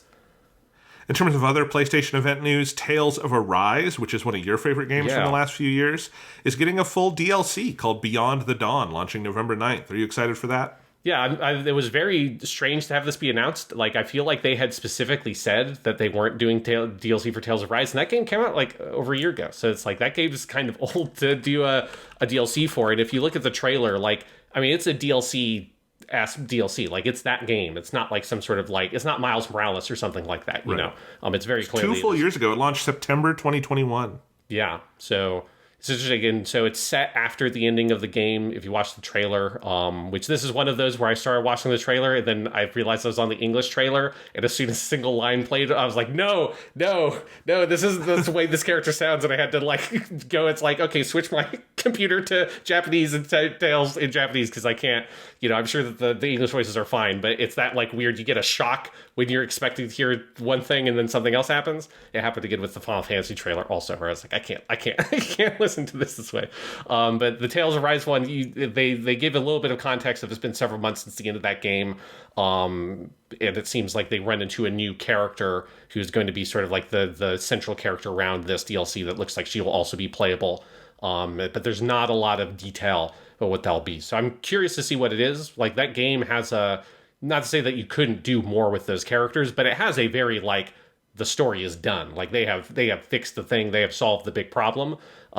So I'm curious to see sort of what they make the kind of central hook of the plot, and what the kind of the main conflict will be, because the sort of central divisions between the two different factions of that game are broadly resolved by the ending. So, but I love those characters so much that watching the trailer, just seeing all the characters, and a lot of the trailer is just showing them hanging out around the campfire, chatting and stuff, which is a big part of my memory of that game, is just sort of the journey of hanging out with them and being on the road with this group of sort of ragtag band of misfits kind of thing. It captures a lot of that feel. So I'll probably try to find a window here where I can check that out at the very least, because I did really like that game a lot. Well, the producer, Yusuke Tomizawa, did say on PlayStation Blog that it is enormous, featuring more than 20 hours of new gameplay. So you'll have to make some time for that. But it sounds cool. It sounds like an actual grassroots, like, people liked the game enough that they went back and kind of thought about it and were like, and it sold well, obviously, too, and decided to make more. So that's neat. It's like, it's very clear that this was not a thing that they had planned, right? Like this was, right. I mean, if it was, it would have come out way sooner. As you say, it very much feels like a thing where they realized Tales of Rise sold really well. It was a much bigger global hit than the other Tales games have been. And I assume that they have another team working on whatever the next full Tales game is. And this is probably like a stopgap, to kind of fill in, to keep interest in the franchise and stuff up. But yeah. Because also Tales games they're like Final Fantasy. They're not sequels to each other. Yes. So this is a chance to do more with those characters and those mechanics, which the next Tales game will not do. It'll be a separate game. Yeah, exactly. Yeah. All right, Honkai Star Rail, the new HoYoverse game, is coming to PlayStation 5 October 11th. I know that's been on phones for a while. Have you tried that at all, Sean? I haven't, because, it's been on phones and PCs for a few months now, and I thought about checking it out, but, there's only so many gacha games one person can play, and I feel like doing both Genshin and Fate Grand Order is basically my limit, and those games ask very different amounts of sort of time. And because Fate Grand Order, I don't necessarily play every day, because that's more of you got kind of weekly goals, and the Genshin, you've got your kind of daily commissions to do and stuff like that. So, I'm sure that it's very good. But there's only so much video game one person can do. And I am very committed with Genshin Impact. I've not sort of spit myself yet on Genshin Impact. I don't know if that day will ever come where I feel like, you know what, I'm good and need to move on to something else. If that ever happens, maybe then I'll check out Honkai Star Rail. But right now, I've got my committed partner I'm with, which is Genshin, and, I'm not going to cheat. All right. Foam Stars, which is the PlayStation version of Splatoon, basically, has its open beta launching later this month. I hope I can get in on that. That looks fun, because I'm curious how this game plays. And then we got a big-ass trailer for Final Fantasy VII Rebirth, the second game in the Final Fantasy VII Remake trilogy, and a launch date of February 29th. I'll say this. I thought it was a pretty spectacular trailer, and I don't really like the first one. I think if I did like the first one, I'd be going gaga for this, and I know some people who loved the first one and are very much going gaga for this. It's a very good trailer. Yeah, it's a very good trailer. It shows off, a lot of things like the mini games and stuff that I think people were curious about, how would they handle that middle stretch of the game where you've got the bigger world to explore and you've got some of the goofier things around the edges. And it definitely that made me more interested. I was already interested. We both have our issues with that first game, but it's still a good game. And I love the characters and stuff so much that obviously I'm going to play the sequel. But I definitely didn't know how they would handle those elements, and seeing them kind of commit to all the weird shit you can do in the Golden Saucer, having the boxing mini game and it using like the low poly looking Final Fantasy VII models from the original game, or like something that resembles that aesthetic. Like all that stuff is really cool. And then, it's just the sort of the production values and the music and all of that. Like it's a very well cut together trailer. So you get very much swept up in the emotion of it. Even if they are definitely still doing the thing where they edit things in such a way to make it seem like it's more radically different than the original game, even though with the exception of like one or two scenes, like the scene of Zax bringing Cloud into Midgar at that point in the original story, he would no longer be with us. Outside of like one or two little things like that, it's just stuff that's in that original game. But they edited it in such a way to make people go like, oh my God, this is crazy. Like, what are they even doing? It's like, no, that's all that shit was just in Final Fantasy VII. None of that's new. I mean, yes. It's all updated with the new graphics and everything. And I just find it very funny every time one of these trailers comes out, I see that exact same reaction. But if you actually look at the trailer, you're like, there's like two things where you go, oh, that's weird. And that's it. Like, oh, it's weird. I wonder what they're doing with Zax. And my guess, again, is that it will be a thing where it's not different for 99% of the game. And at the very end, there will be a little, it's just like, oh, maybe Zax really is alive in this version of the timeline. And that's it. Well, there's something going on there, because they did have a significant, couple of glimpses of Zax and Cloud. So there's some kind of parallel timeline or something going on where the end of Crisis Core is different. And they have the official cover art for the game is out, and it is Zax and Cloud on the cover with Sephiroth in the background. So they're doing something with that character. Obviously, the fact that they did Crisis Core Rebirth, or whatever it was, Crisis Core Reunion, in between Remake and Rebirth does tell me that they wanted people to get up to speed on the Zax stuff. So there will be some of that in there. I'm curious about that. Zax is my favorite Final Fantasy character ever, so I am excited to see what they do with that. But yeah, it's going to be a big game. February 29th, the beginning of next year is already ludicrously crowded. Yes, yeah. If you think that, like, oh, the end of the year will be, it's like, oh, then you get a little bit of that kind of break that you used to get at the end of the holiday season with game releases. Nope, it's just going to be right back into the shit with other giant massive AAA games coming out.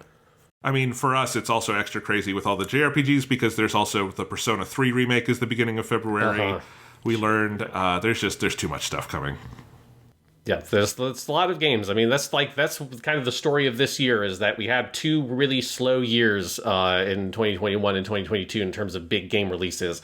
And then it finally caught up to us, right? All those games that got delayed because of COVID, they all just came out in 2023, and a lot of shit just got kind of flattened that otherwise would have gotten a lot more oxygen because of how much stuff has come out this year. I think this year is going to go down as one of those like 1998, 2007-esque years where it's like, you look back on it and go, shit, Jesus Christ, a lot of stuff, a lot of big shit came out this year. Yeah, it's nuts. All right, Sean, any other game news that you wanted to talk about before we move on? I think that's all the big stuff. Well, there's, I think we missed what is going to be the most popular game that was at the State of Play, which is Bennett Foddy's next game, Baby Steps. Bennett Foddy of Bennett Foddy's Getting Over It. So if you like watching people stream really hard games on YouTube, there's going to be another one of those.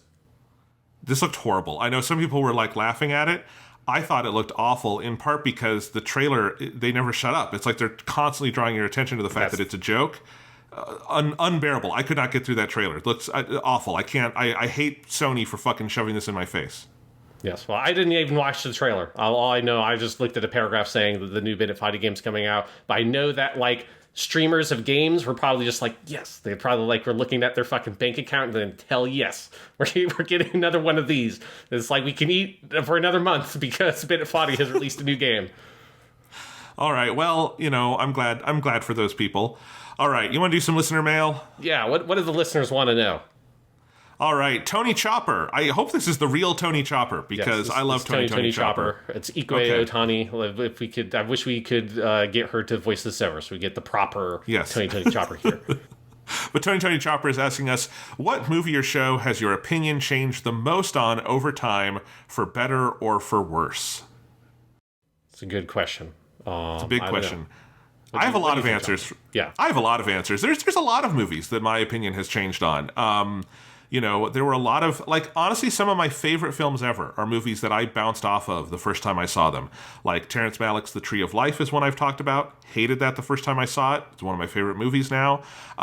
Spirited Away, my favorite movie ever. I did not get the first time I saw that as like a 9-year-old kid who had not seen much anime stuff before, or it's honestly much real art at all. I didn't really get it, and it grew on me over time. So this happens a lot, and honestly, I really love those experiences. The work of Tsai Ming Liang. There's an old, that's a Taiwanese director who makes what is called slow cinema. His movies are extremely, excruciatingly, wonderfully slow. And I made fun of one of his films on the podcast years ago when I was in college and I was an undergrad who art was being wasted on. And I absolutely adore his films now. I get them. I do think... I go back and I question why my professor showed one of his films to like a 2000 level class, because you shouldn't do that.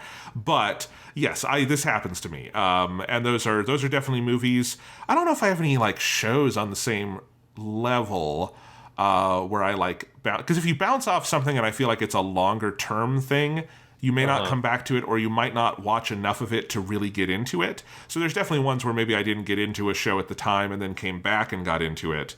But yeah, for movies, those are all answers that I would have.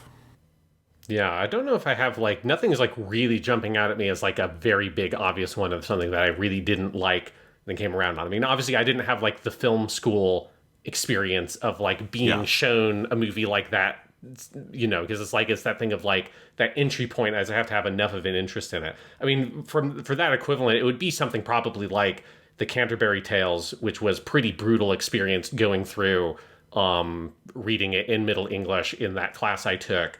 But there was like a lot of other reasons with like the teacher and stuff of why that was like a very like frustrating experience. And obviously that is also, for that movie thing. I mean, the Canterbury Tales is very long.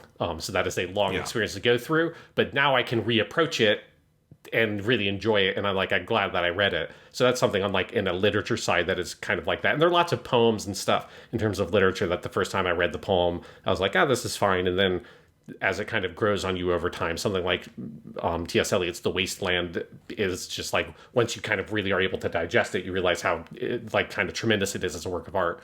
In terms of movies, probably one is, because this was something we did a podcast on for our 10-year podcast. We did Godzilla's Revenge, or All Monsters Attack, which was a movie I had not seen since I was a kid. And I still think that that's on the weaker end of Godzilla movies, but that movie has a lot more good stuff in it than I remembered watching it as an adult and being able to appreciate the human side of things and like everything with like the kid and all that in his life, and kind of, the artistry of Ishiro Honda's direction in showing the life of this person living in that world, and the kind of the way that the environmentalism messages are sort of like embedded into the cinematography and stuff. Like, there's a lot to appreciate about that movie, that watching it when you're like 6 years old on like a VHS that you taped off of like an airing of it on TV, you're not going to like appreciate it in that way, and being annoyed by the stock footage is like the more thing I remembered about watching it as a kid. Watching it as an adult, I appreciate that movie a lot more. And that's generally true of a lot of the latter period Showa Godzilla movies, that when I got that Criterion collection, there's a lot of those movies like Godzilla versus the Sea Monster, I remember being like, it's fine, but kind of boring. And then rewatching as an adult, I realized how well made they actually are, and like really appreciate a lot more of what they were doing and enjoying them. Like, I think all those movies are good. Some of them are weird, like Godzilla versus the Smog Monster. They're very fucking weird, but in a way that I'm kind of into now that I didn't necessarily like jive with as a kid. So that would probably be my answer for movie stuff. And then in terms of for worse, there's the obvious answer of Harry Potter. Here's the one that's been irking me lately, is I've had a complete turnaround on the Chris Nolan Dark Knight films, where once I really liked the first two, never really liked Dark Knight Rises. And I just don't care for those movies anymore, especially after we did a big revisit. Mm-hmm. And now I'm just aware of, this must have been how like you felt about Harry Potter growing up, Sean. Yes. There is like a knee-jerk praising for those movies, where I get the sense a lot of people haven't seen them in a long time. And there's just this knee-jerk, they are masterpieces, and we never interrogate that. And like, people say, who's the best Batman? And they'll be like, oh, it's obviously Christian Bale. And like, I don't even know how that position is defensible. And I think if you ask the person to defend it, I don't think they could. I think it is just a knee-jerk thing. I was scrolling through YouTube's version of TikTok the other day, and they were playing on the piano the different Batman themes, and they were ranking them as they played them from like 4 to 1. And it was kind of cool. And they did the Giacchino theme. They did the Elliot Goldenthal theme from Batman Forever. They did the one from Tim Burton's Batman. I'm like, these are all, Batman's had such good music. And then they went into, as the quote-unquote best Batman theme, the theme from The Dark Knight, where Batman doesn't have a theme. It's like an important thing to understand about that movie. And they're just playing this like generic Hans Zimmer da-da-da-da-da music. And I'm like, that's not even music. That's not even a theme. This like doesn't even belong in this video, but it's The Dark Knight, so you have to bow down at its altar. And I think also the Matt Reeves movie being like, oh no, you can make an actual Batman movie. You can make an actual Batman movie that is not ashamed to be a comic book movie, I think has like killed any interest I have in those films. Very much a change for me.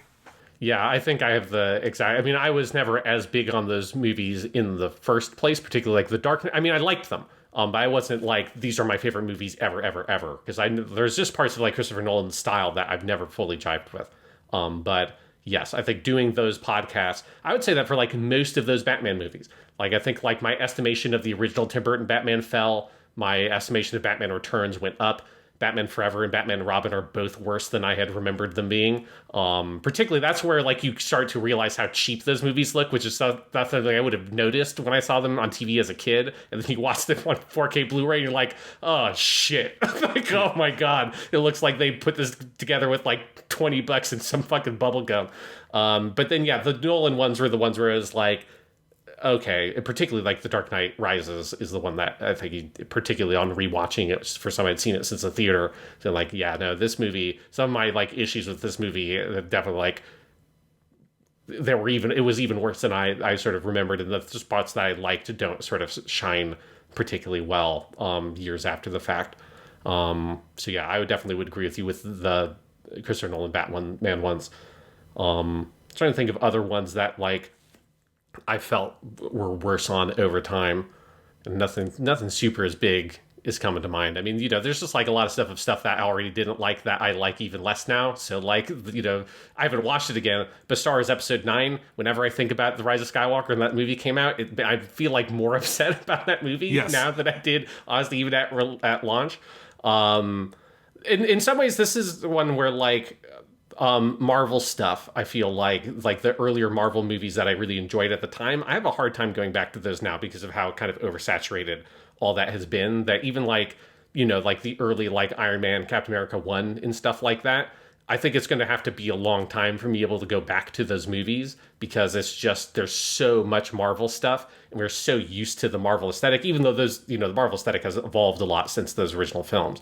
But it is definitely like, that's one where I just don't think I can watch those movies right now. I need to. I feel slightly different just because those are like, I think those are the only Marvel movies I could go back to. Like those are like early. Well, Guardians of the Galaxy, I always can because I love those, and they are an actual trilogy that finished and is a standalone thing. But like the early ones are standalone enough. They don't have all the extra bullshit in them. They're like, the director choices actually mattered back then. Like Kenneth Branagh's Thor looks like a weirdo, like canted angle Kenneth Branagh movie. I think, yeah, there's a whole other discussion to be had that I want to have at some point about how it feels like everybody turned on Marvel much faster than I was anticipating. Like, I don't know if you have this feeling, Sean. Every single time I open YouTube, I feel like I see a different video essay talking about how Marvel is dead from a different YouTuber that I've never heard of.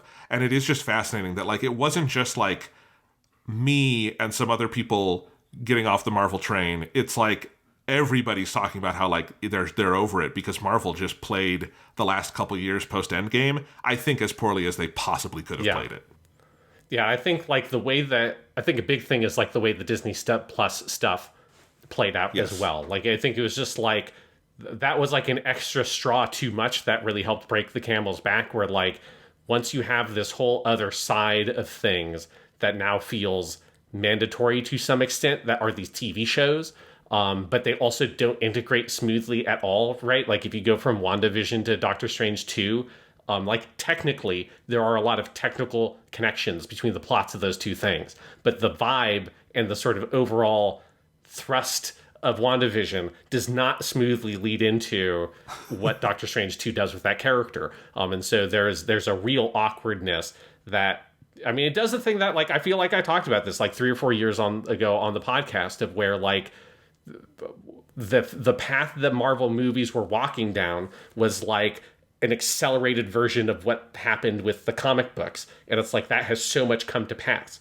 of that it's like the problems are exactly the things that these comic book runs run into, which is you have too many plates spinning by too many different creative people that are on too many different disparate timelines, like in terms of production timelines, that none of that can be synced up in a way that matters. It's too much for the audience to keep track of. And so you just inevitably start whittling down your audience to the people who can, like, tolerate those things, until you just have this weird core of people who have built their entire personality around, I am the guy who likes Marvel comic books, or I am the guy who likes Marvel movies, and that's like the thing you have. And that's very much like what has happened with those movies, to such an extent that, like, I need to walk away from it for a while to be able to, like, watch any of those, right, and kind of, like, see them fresh. Like, I'm excited for eventually there to be a day that I can, like, watch through those movies up through, like, Endgame and see it fresh. But I feel like if I looked at any of them now, I would just get exhausted at it from, like, the first 5 minutes. Have you watched Guardians 3 yet? No, I haven't. You should watch that. That one is it's completely standalone. It's just the end of the Guardian story. It's fantastic. I love it. You should watch that, and then that's a good goodbye. It's like a good, like, I cared about these, because it's an actual ending. It's a genuine, like, James Gunn saying this is it. Someone could use those characters again. They don't all die at the end, but, like, it is a farewell, and it's unique. It's the only time they've done that. Because even Endgame, literally everyone except Tony Stark they killed has come back in some form or another in the Marvel universe. So yeah. Anyway, that's good. I'm a modern person living in the modern world. We don't say goodbye. We just ghost people, Jonathan. You just stop responding to their texts, and that's what I'm doing with Marvel right now. Yeah. Anyway, there was another question from Connor related to that one that I just thought we'd say now because we were on this. What's a piece of media that you find highly overrated? And he noted, besides Harry Potter, to take that away from us. Obviously, Chris Nolan's Dark Knight stuff, we both agree on. I generally don't love playing the overrated game, because sometimes I think that can just feel like I'm judging other people's tastes. Like, there's plenty of stuff other people enjoy that I don't, but I don't have any animosity towards that. I think overrated is those cases where there's something that is maybe, like, culturally dominant in an unquestioned way, and I think, like, that's where the Chris Nolan Batman films have gotten to for me. I don't know if Harry Potter is overrated anymore. I think maybe that's come into alignment a little more because of what. I think that very much depends on who you're talking to and which spheres you're walking in. Like, if you're very online like we are, I would say in, like, the online world, yes. In the real world, no. Like, in the real world, that has not particularly trickled down, I think. At least not yet. Warner Brothers has not been able to make fetch happen again with Harry Potter lately. Those Fantastic Beasts movies bombed. That Harry Potter game is the best-selling game of the year, or by a fucking metric Titanic mile, by a gaping chasm. Is it over Tears of the Kingdom? Oh God, by so much. Hogwarts Legacy has sold 15 number one, million. At least on American NPD numbers, or the Circana, whatever the fuck it's called now. No, Tears of the Kingdom has outsold it. I'm looking at it right now. Tears of the Kingdom has 18.5. Hogwarts Legacy, as of the most recent figures, is 15 million. How up to date are those numbers? Because that seems wrong to me. That's from August 2nd, and it's figures from May. But, like, I'm not saying that it's not a big hit. I'm just saying I don't think it's as astronomical as you're saying. But I feel like it has been top of the Circana sales charts, at least, which that's only US, so maybe that's, like, there's a bigger gap there because of that, but it has been, like, the top seller, number one on there for a long time, for, like, basically since it came out. I'm just saying, this is the numbers we have officially. Either way, it's still... No, it's a huge hit. 15 million copies. No, it'll get many sequels. That fucking HBO show will... Actually, I don't know if that HBO show will do well, because they could miscast things and fuck stuff up, and that'll do poorly. No, Harry Potter's still overrated. I don't know. What else? Yeah, I don't know. I'm kind of with you of, like, I don't like to play the overrated game so much either, because it's as you say, it's very much kind of like what are your tastes and kind of what spheres of entertainment do you kind of like fuck with. Right. Like, I'm not going to say Kitchen Nightmares or some cooking show is overrated because Exactly. I don't watch it, but I have no problem with it. I have no issue. And I think Marvel might have been my answer a year ago, but clearly it's like not. And it's in the box office numbers. It's in the streaming numbers. It's not rated much at all anymore.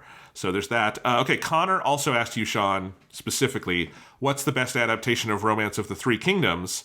And I think that's a good question because I know you've answered this before, but it might not have been for a while. But you've talked about this before. It's the 1990s CCTV television adaptation, which is the one that is on one of my top 10 TV shows of all time. It is a show that is very, very hard to get access to with English subtitles, and I miraculously stumbled online onto a DVD box set that you could get that has English subtitles. It's not an English language release really of those movies, but it has English subtitles. Every episode feels like it was subtitled by a different person using a completely different methodology of how you write and input subtitles. So it's a very janky release, but it's an incredibly good show. He puts into his question Dynasty Warriors, which is obviously a very fun crazy adaptation, but there's, particularly if you're like into the anime world, like there's an endless number of different adaptations of Romance of the Three Kingdoms that Japan likes to do that shit. You can get like the SD Gundam version and stuff. I was about to make a joke about that. That's clearly the most faithful one ever. Is SD Gundam Sangokuden Brave Battle Warriors? Yes, I believe Kajiyuki plays Liu in that one. If you won't like your voice actors, yes, you are correct. It's Kajiyuki as Ryubi Gundam. Yeah. That's fucking great. Oh my gosh. Well, that'll be next season on Japanimation Station as we watch one episode at a time of SD Gundam Sangokuden Brave Battle Warriors. Yeah. John Woo's Red Cliffs movies, he did a 2-part movie. Those are also very good. That's not the whole story. That's just like probably the most famous battle from there. But if people want to check out a cool Romance of the Three Kingdoms movie and just kind of want to see what that shit is kind of like, the Red Cliffs is quite good. Speaking of John Woo, did I tell you a couple weeks ago I got to see Hard Boiled on 35mm here in Iowa? I feel like I saw you tweet about it, but yes, that's fucking awesome. Oh, so rad. It's like a 10 p.m. at night screening on a beat-up 35mm print. That is the actual correct way to watch Hard Boiled, by the way. Like, I don't know. I feel it would be weird if that movie had like a fucking perfect, pristine 4K restoration. It should be a little dirty because that movie is legitimately insane and unhinged. Yeah, no, it's one of the best movies like ever. It's particularly if you're just looking at action movies. Yeah. So over the top. Let's see.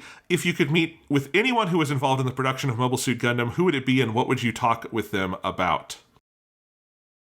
If I could see which one, if you could meet with anyone who was involved in the production of Mobile Suit Gundam, it would be Tomino, obviously. It would be Tomino, yeah. It's the easy one. I mean, any of them, Yes. Yoshikazu Yasuhiko obviously would be another big one you could talk to about whatever. Kunio Okawada, the mecha designer, that would also be a very fun one to just chat about what were the inspirations, what did you kind of pull from to make these designs? What were things you wanted to do that you couldn't? Yeah. Those would be a lot of things I would want to ask is some of the practical, what were things that you ideas you never even raised because you knew that it fucking wasn't going to happen, because you're technically working on a kid's show, because they already were really, they pushed it. They pushed it far more than anyone thought possible. But that there is some wild shit that some of those people would have come up with that they just were I'm not even going to say this in a meeting because there's no way we're going to have this pass.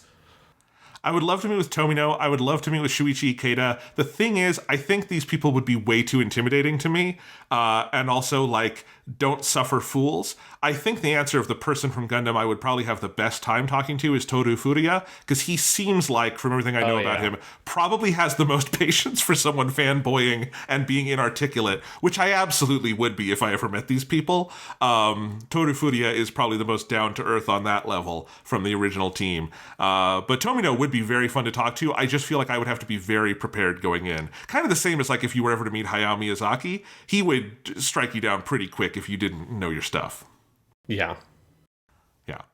So that's a fun question. All Are there any guilty pleasure shows or movies that you like to watch from time to time? I often watch stuff like Hell's Kitchen and Kitchen Nightmares. Isekai anime.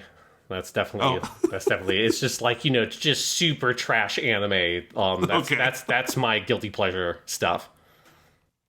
I have an answer for this, and give me a second. You vamp on that a little bit more, Sean, because I have to look something up, because I want to quote something here. Yeah, like I'll watch whatever, it can be like, I've lived for, what the fuck is it like? I've lived for over 1 million years, and all I did was fight slimes or some shit. Or it's like, I woke up and I was a spider.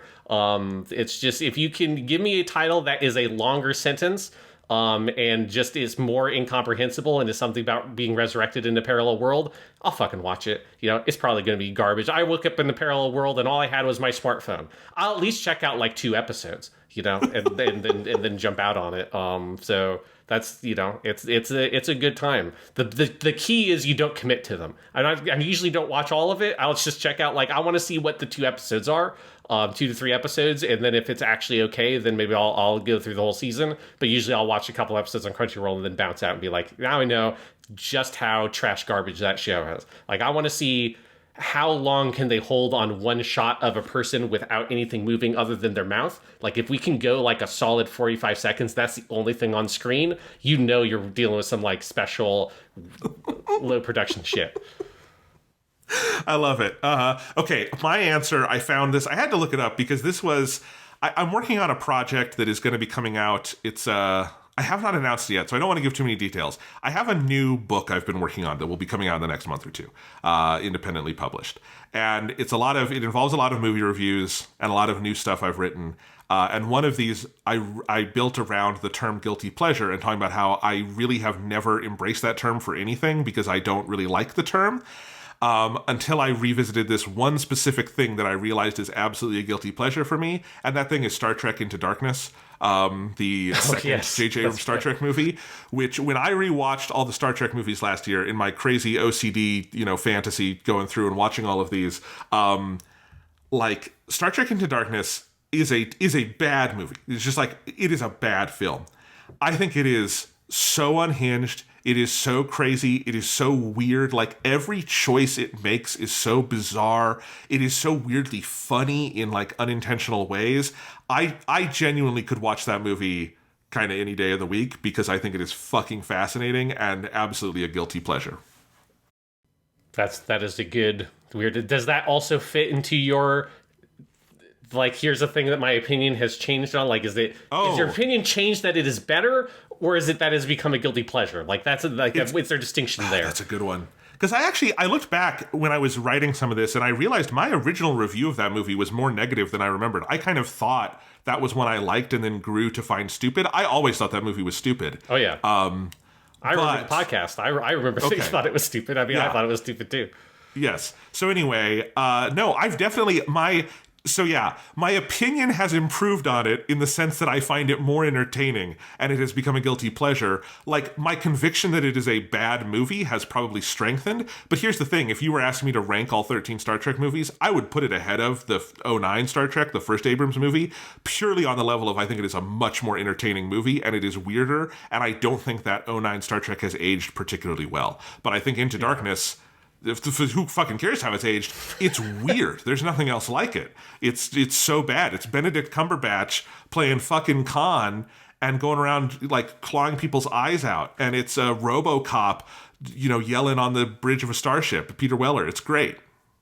Yeah. I mean, it's, I enjoy that you can have that experience with that movie. I'm still not going to watch it again, but I'm glad that you can have it. I do want to back up just a second to the Zelda Hogwarts Legacy thing, just because I was trying to Google around to get a sense of like where my like kind of the break was there. I think the sources that you're looking for from the number for Hogwarts Legacy was just America. So it sold over 50 million copies in just the American market, because that's the Circana numbers I was talking about, that it has been number 1 on the Circana list every month since it came out, other than Legend of Zelda outsold it in May when it came out, but other than that, Hogwarts Legacy has outsold that game every single month. And I believe the 18.51 million units is pulling from every country for Zelda. So we don't know for sure if Hogwarts Legacy has sold more, but it seems probable that it has sold more, or at least relatively equivalent to what Tears of the Kingdom has sold. Okay, because I'm just seeing different things here. It's because I'm saying like the 1 billion number is where people are getting this from, but is that because it's just US dollars, or is it being reported in US dollars? Are you Because looking I'm at also seeing... Game Rant? Is that the... No. Okay. I would never look at Game Rant. Well, because that's the one that is like sort of reporting the 1 billion and 15 million, but it is specifically citing the Circana report for it. Like, that's where it's getting... Okay. That's like the first one that pops up on Google when you look at Hogwarts Legacy sales or whatever. Okay. This is interesting. It doesn't super matter, but it is interesting. Yeah. I just wanted to clarify like why I had the impression that Hogwarts Legacy sold so much more is because Circana is like one of the only sales data thing you have access to, so... No, it has, and again, it has undeniably sold a lot. I wasn't denying that. I just, didn't want to underestimate other things. Connor's final question, by the way, was cake or pie? Cake. I'm going to go cake. What did you say? It's cake. It's cake. It's cake. It's this easy. It's not even it's cake. Yeah. There are certain pies I very much like, but overall it is cake. Yeah, if you like shuffle me into a room and you say, and you don't give me any more information, you just say, do you want a cake or you want a pie? I feel like if I say cake, I have a much higher chance of getting something I'm going to really like. Whereas pie, that might not even be a fucking dessert. You might give me some like weird beet pie shit or something. Those pies can be anything. Or rhubarb pie or something that is like weirdly meaty and No, cake, I will enjoy just about any kind of cake. Pie, you're right. Pie is more Russian roulette. It's high risk, high reward. All right. I actually don't know what the reward is in Russian roulette, but you know what I mean. You get to live and you realize how precious life is. That's the reward. Yes. Or you get to kill the person across from you. All right. Yes. George asks, would you be interested in giving Cyberpunk 2077 another shot now that 2.0 is coming out? Life's too short. That's a Jonathan question because you're the only one who's given it a shot. I've never even played Cyberpunk 2077. You bought an Xbox One X for Cyberpunk 2077. Not just for that, but yes, I did have that. No, I don't care. I just that game for one, the business practices around it grossed me out so much that I kind of don't care how good it is. I feel icky around that game. And also, there are so many games I want to play from back catalog to new stuff coming out that, I very much am in a life's too short, where even I think the best version of that game would not interest me that much. So I'm going to say no. If other people are enjoying it, that's fine, and I'm happy for you. Just not my cup of tea. I'll say yes. I'm curious about it. Because since I haven't played it at all, and I know, and I'm curious what that experience would be like to approach that game after all that shit, and they're doing whatever their huge giant update is with that big DLC. I'm curious about it still. I don't know if I'll actually play it. As you say, there's a lot of stuff coming out, so that's a more academically yes. But there's so limited time. I would rather play Baldur's Gate 3, right? But I would rather play Cyberpunk 2077 than Starfield. If it was I have to spend this time on one of those two games, Cyberpunk 2077 I think is much more interesting to me, at least from the outside looking in, than Starfield is. Jimmy Jonathan Lee had a couple of Batman questions for us. One was asking, I think these are more aimed at you, do you dislike that adaptations still use Barbara Gordon as Batgirl even though Killing Joke was problematic? I prefer her as Oracle because it's one of the few disabled representations in comics. I had never thought of it that way. That is an interesting... And I do like the Oracle character, even if we all agree it's kind of problematic how she gets there. Oracle is a cool character. I do like her there. I don't know. I feel like there's so many versions of every possible character that I don't care how they use one person or the other, but yeah. Yeah, I mean, I definitely get where he's coming from, because it's that's happened everywhere, right? That's not even in adaptations. They're using Barbara as Batgirl. It's in the comics as well. I mean, that was the New 52 thing when they did their big universe reboot the last time they did their big universe reboot in the New 52 in 2010, 2011 or so. One of the things that changed is Barbara got the use of her legs back, and so then she became Batgirl again. And I think I generally agree that I think it's more interesting for like Barbara being Oracle makes her a very unique character. When Barbara is Batgirl, she becomes genericized a little bit, or she oftentimes can be. And it's something of where some of the later Batgirls that came in, like Cassandra Cain, feel like more specific characters because they had to differentiate themselves from Barbara, who was like, Barbara, for most of her run as Batgirl, is a pretty milquetoast standard superhero character. Oracle gives her like a very kind of specific story to tell about that character. So I would say, like, in general, like, I would prefer if they sort of respected that change that happened. Yes, like the Killing Joke, like how and why that occurred in the comics in the first place is a different conversation. But just taking Barbara as being a character who has lost the use of her legs, but she is still able to be a superhero, and like how she does that is a really cool story. And then some of those other Batgirls, like Cassandra Cain is the only other one that I have a lot of, like, read multiple comics with her as Batgirl, but I liked that character. I thought she was a cool character. So that's the character they used in the CW show. Well, for the first season, then Ruby Rose left and they made a new one because that show was kind of cursed. But that's what they used there. The unreleased Batgirl movie was Barbara Gordon. Yes. But yeah, so we did get that one Cassandra Cain adaptation, but it didn't go that far for a couple of reasons. Yeah. Yeah. Speaking of, just you mentioning New 52 reminded me, I just wanted to share something really quick. Have you watched any of the new Superman show on Max, My Adventures with Superman, the animated one? No. It's good. I watched the first couple episodes. It's extremely charming, great central cast.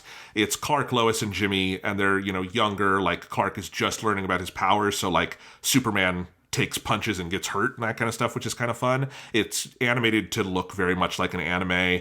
I shouldn't say to look like an anime. It is anime inspired in a cool way. Mm-hmm.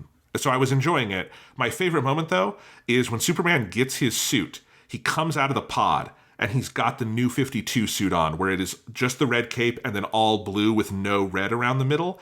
And his mom looks at it and goes, "That needs red around the middle. Let's go inside and see if I can fix this." And then he comes out with the red underwear. I like stood up and cheered. I was like, This is great. I love them like putting a fucking stake in the heart of the New 52 Superman suit, because no, he needs the red. But it looks like a diaper, Jonathan. It's like, I don't care. All the people are going to make jokes about why he's wearing underwear on the outside. You agree with me on this, right? Yes. No, I'm making fun of, like, that's the reasoning, right? Like, it's the classic X-Men movie. We got to put them in, like, fetish leather because it's cool, because it would be weird for them to wear superhero costumes. Is the same thing of, like, well, it's fine if he's wearing a cape in spandex and it's blue, but it sure is goofy, the, like, red thing that looks like it's underwear on the outside of the shoe. That's a bridge too far. He's a dude who calls himself Superman who flies around and fights crime in a suit with a red cape. Like, it's fine. It looks better because it breaks up the suit. It's like when The Amazing Spider-Man happened and they invented the worst looking Spider-Man suit ever, and they just completely fucked with, like, the balance of all the colors for no reason at all. It was just like, no, it's like very talented artists designed this suit and the balance of the colors to look a specific way, and it turns out that people haven't particularly fucked with that exact, like, placement and structure of the coloring forever for a reason, because it looks really fucking good. And leave it well enough alone. If you're going to redesign it, you got to go for a bigger redesign, like the black suit or something. You can't just say, well, what if we just took the red part out here and made this whole part blue? It's like, well, now it just is ugly. Like, that's all you've done now. Yeah, they did this on Supergirl, too, the CW show, where for the first 4 or 5 seasons, she had a more traditional costume that had the red skirt on and everything. And I understand the whole, like, going around and doing fights in skirts is, I totally get that. But when they did change it so she had more of the, like, pantsuit, I thought it looked fine, but it had too much of the New 52 thing where it was just all blue now, and the only red thing was the cape. And it's like, you need the balance. But yeah, you should watch that show, though, Sean. Like, it's fairly kid-oriented, but it is like, if you want to restore your faith in, some corner of Warner Brothers understands Superman, it's actually like, it very much gets it, and it's fun. Mm-hmm. Yeah. So I like that about it. All right. Also for Batman, for Sean, in the 2000s DC, any thoughts on writers turning Batman into a paranoid jerk who creates secret plans to take down the Justice League and treats the Bat family like crap? Oh, yeah, it's annoying. I mean, there are reasons why it can be kind of fun to have Batman fight the Justice League. I mean, that's the thing they wanted, right? This is Batman at the height of, like, he can't lose. Like, Batman has to be unstoppable. He's got a contingency plan for everything. And there's that Justice League story, I forget what it was called, But it's the one where the villain gets all of Batman's contingency plans that he made for how to beat the members of the League if they went bad, and they use those plans on the members of the League. And it's a kind of like a fun story, and I feel like the animated movie they made on it was fine. This is like 15 years old or something at this point, so I've been really pulling from some old memories. But yeah, it definitely it goes too far to just like make Batman. It pushes him too much into that side. I think it's like he needs to have some of that. He needs to have some of that paranoia and weirdness and like social awkwardness. But they definitely there's a lot of things in DC Comics in the 2000s. They went way too far with it in order to for like shock value and do their weird big like we got to have everybody team up, and then we've got to kill off like 5 C-list characters to add drama to everything and have like a weird sexual assault subplot. It's just to like add that little extra edge to everything. It very much comes from that era of the comics, and it kind of sucked. Yeah. One more DC question. Are you tired on adaptations always using Barry Allen and Flashpoint for the Flash? Why not Wally West and other stories? We're all asking this, right? Yes. Like, it is inexplicable. I mean, the most inexplicable thing is that they finally made a movie called The Flash, and it was a Flashpoint story, and just completely baffling. But everything about that movie. By the way, that movie is on Max now. I've gone through and seen some scenes. Every second of that Flash movie that I have looked at makes it feel like it is the worst movie I've ever seen. Like, both in, like, it looks horrible, like it is Thor Love and Thunder levels of just like, this isn't even really a movie. It is so unfinished as a piece of like aesthetics. But also like the comic timing, the like writing, it even does the fucking, in Michael Keaton's introduction in the movie, they do the fucking thing where they make fun of the name Superman, and they have to like, they're talking about the character Superman, and they have to go like, why would anyone call someone Superman? I'm like, did 1995 call? Like, what the fuck is this? We can only talk about fucking Superman if we lampshade it. Like, every choice that movie made baffles me so pro-fucking-foundly. Yeah, I mean, I just remember it, like, when that movie came out, and it made like some of the like GIFs and stuff made rounds on Twitter of like, oh, here's the part where they do all the weird crossovers, and you have this like frightening, weird, deep faked or CG, whatever the fuck they used, Christopher Reeve and shit like that. You're like, oh my god. And they do the most a movie has ever shoved its head up its own ass must surely be the like Nicolas Cage Superman. Yes. Like, that's like, you have gone so far down the fucking rabbit hole to arrive at the point where you have made a whole elaborate CG sequence with a bad Nicolas Cage Superman based on that canceled movie and the Kevin Smith joke about the producer with the iron giant robot spider that was in Wild Wild West. Like, it's like, yes, like a lot of people watched that clip on YouTube where Kevin Smith talked about that. It's a funny thing. Don't put it in your fucking movie. There's no more guaranteed way to make either anyone who's not terminally online just completely baffled and confused, and everyone who's terminally online feel utterly cringed and embarrassed at like the idea that this is actually put into their fucking thing. Everything about that movie seems to have been like calculated in a fucking lab by elite scientists to make the worst movie fucking ever. I did a whole editorial on that, Sean, over the summer when that movie came out, called The Moment Superhero Movies Disappeared Up Their Own Ass. You can go to jonathanlack.com and find it under the editorials tab. And I started from that point that you were talking about with the Nicolas Cage thing, and then I went back to my argument is that the moment movies really disappeared up their own ass was the Evan Peters thing in WandaVision, where you had to know all of the corporate wrangling to get the joke. And I think the Nicolas Cage thing is just an extension of that. But yeah, this is why superhero movies are dying, is this kind of shit. Yes, and it's all of this is from the fucking comic books. Like, this is what comic books are.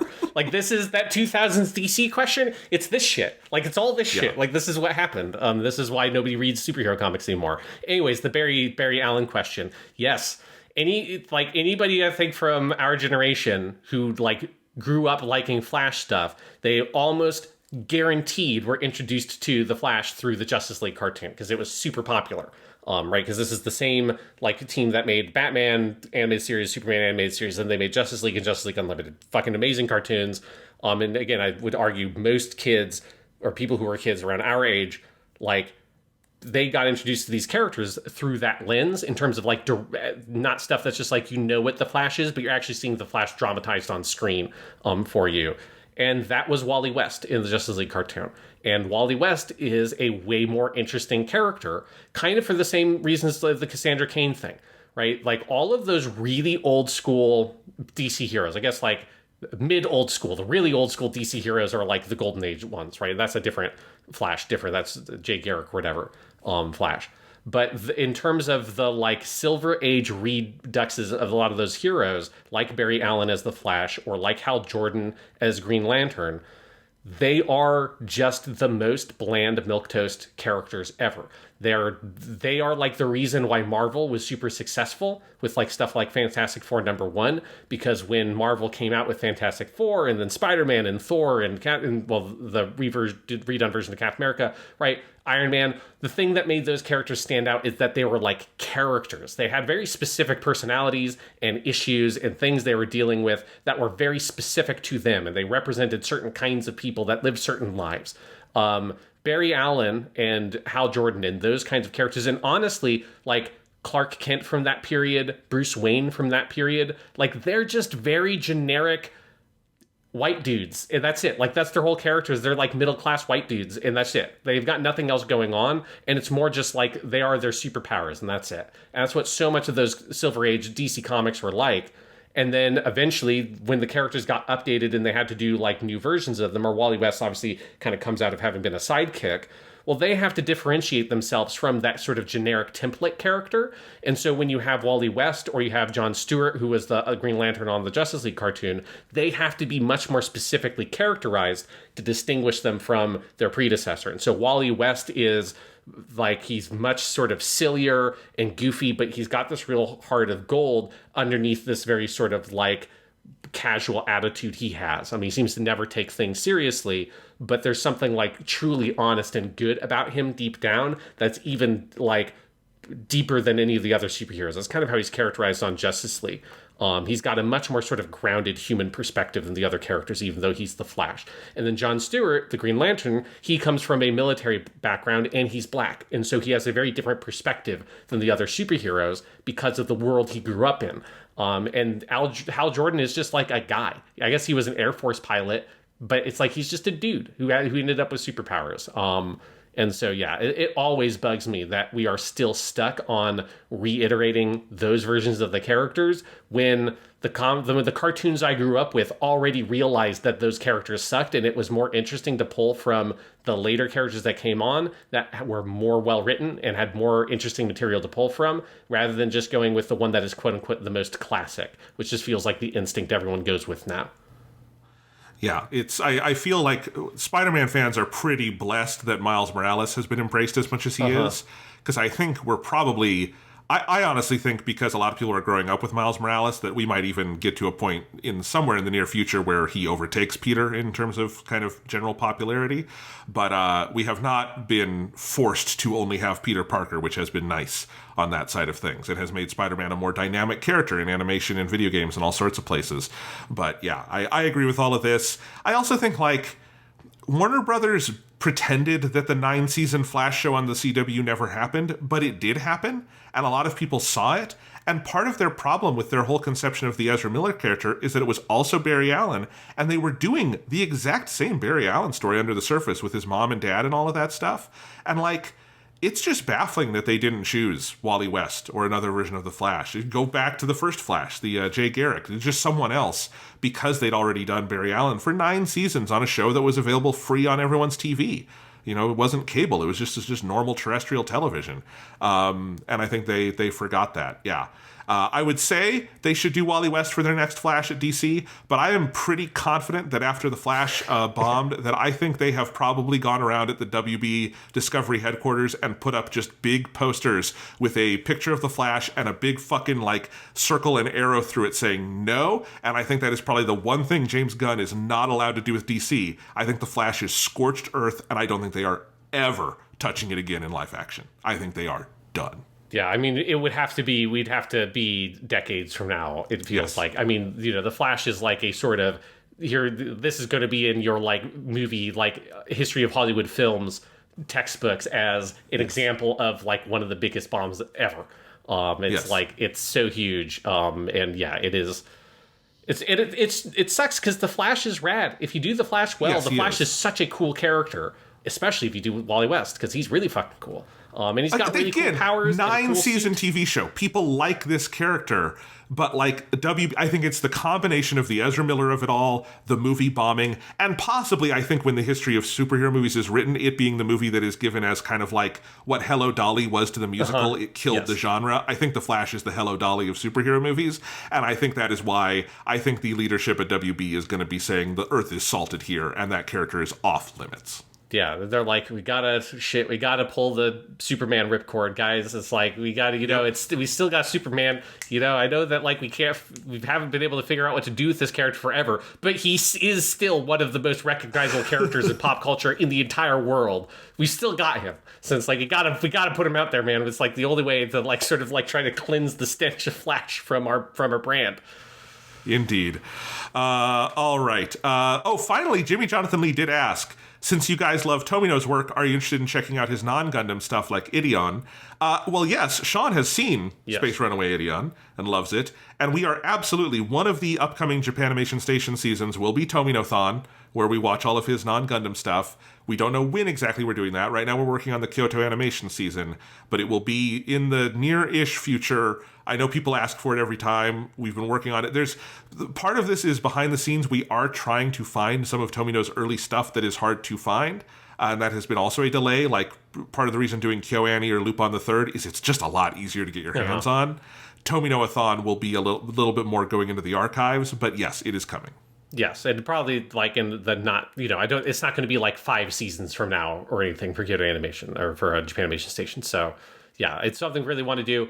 But I also have been enjoying. I think we also wanted to sort of like stretch our legs outside of the mecha stuff for a while and not go jump into a big mecha focused season maybe with Japanimation Station. But yeah, I mean, I love Tomino's other stuff. I've seen Space Runaway Ideon, I've seen Brain Powered, and I've seen Overman King Gainer. All 3 of those shows are fucking great. Despite what some of their reputations are, they're fucking great. The big one I really want to watch is Heavy Metal Elgheim. I have that on Blu-ray. But I ended up through like a, that sort of thing that happens on YouTube where like you go to a recommendation rabbit hole where it's like you've ended up in a place you didn't even know how you got there. Eventually I ended up listening to the Heavy Metal Elgheim theme song. And I was like, oh, this is like the raddest fucking opening theme of any anime ever. Like the only thing that's up there, it's like up there with Overman King Gainer, which also has one of the greatest opening themes in any anime of all time. And that I listened to that, I'm like, shit, I have to fucking, we gotta get to Tomino-thon some way here because I need to actually watch this show because oh my god, any show that has an opening theme that rocks that fucking hard has got to be a pretty kick-ass show. Yes. So we love Tomino. We will be doing more with Tomino. Do not worry. All right. Jay Mitchell asks, what movie, show, or game have you been trying to get into for a while now, but you can't seem to find the time to do so? Question of our time. But for me, the easy answer to this is fucking Nier Replicant. Like I've been sitting on that game for like 2 or 3 years at this point, and like every time I'm about to feel like I'm going to get into it, something else comes out and I don't quite get to it. And obviously there's like a part of that is also I love Nier Automata so much that like there's something intimidating about being like, well, now I got to play the game that was like the remake of the game that was the prequel or like the original one of this franchise, and there's just like a lot of weird emotions around that because of how much I really do care about Nier Automata. But that's the one that jumps out to me immediately. Yeah, I don't know if you saw, it's the next PlayStation Plus monthly game is Nier Replicant and 13 Sentinels, and I am fascinated whenever PS Plus. Some months are just bottom of the barrel bargain bin garbage, and then some months are masterpieces. Yes. I think it's very like whiplashy, I have to say. Yeah. But anyway, another excuse to play it. Oh man, for me, that is a great question. I'm going to go, it is the female main character route of Persona 3 Portable, which I have never finished. That's a good one. And I am still, I am going to, in some way, I am going to before Persona 3 Reload comes out. I will be playing P3P again. I have it on my Switch. I've been ready to go. Other games have kept coming. But at some point, I will fit that in, maybe over Christmas break, because I want to make sure I do that before we get into the remake. But yes, that is like my white whale. Also tied to my general just love for the game and that there's some intimidation factor there. In terms of movies that I've been trying to get into a while for now, there's like different directors who I've been wanting to do deep dives on and I haven't had the time to do. I've always wanted to go through like Robert Bresson's filmography more fully. I've seen maybe 5 or 6 of his films. And the one lately is I've really fallen in love with the work of the South Korean director Hong Sang-soo. His films, he had 3 films last year that collectively were just my number one of the year. Especially his movie In Front of Your Face was my favorite of last year. And he's already had a movie this year, and I think he's got 2 more. He's very prolific, and I've seen probably 7 or 8 of his movies, but he's got like 30. I have a hard drive full of them, and I'm waiting for the moment. I want to do a Hong Sang-soo-a-thon, maybe on South Korean Art Cinema Station. When we start that podcast, we can do that. But yeah. Yeah. I feel like I've got a lot of shows, in terms of live action stuff, like on the list for a long time has been The Wire.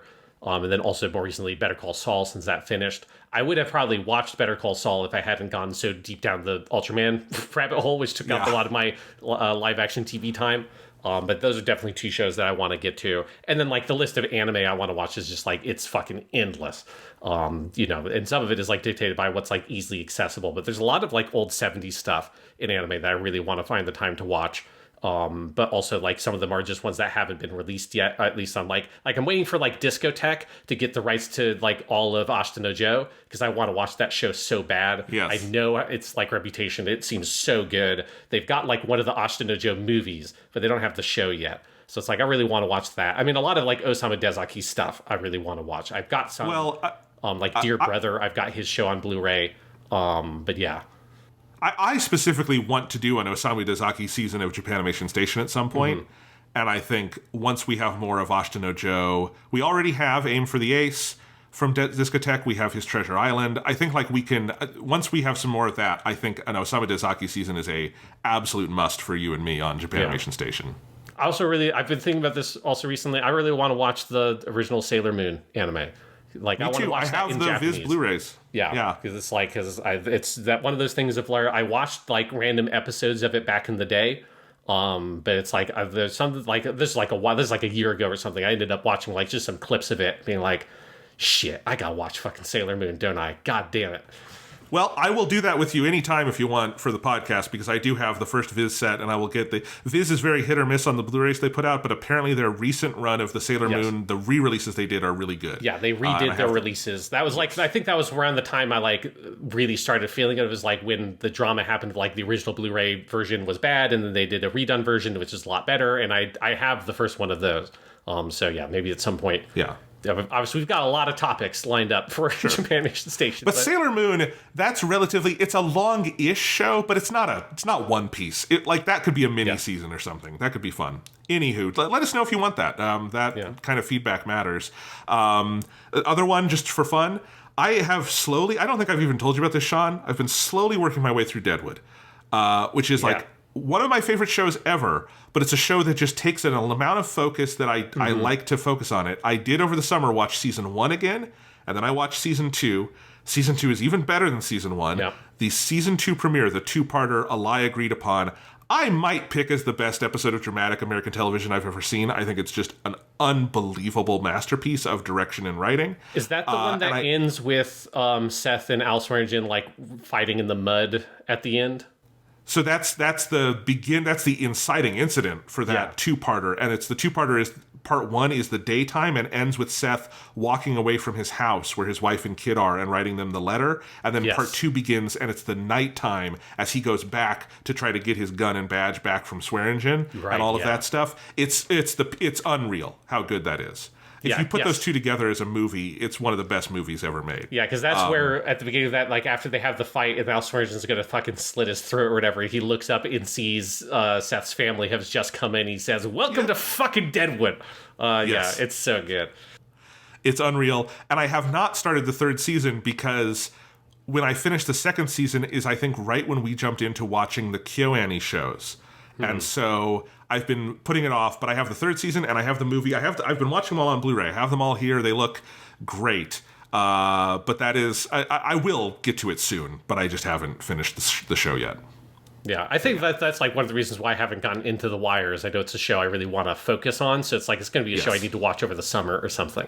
The Wire also, you want to find the old DVDs or the old DVD masters, because the version on Max and on Blu-ray is cropped.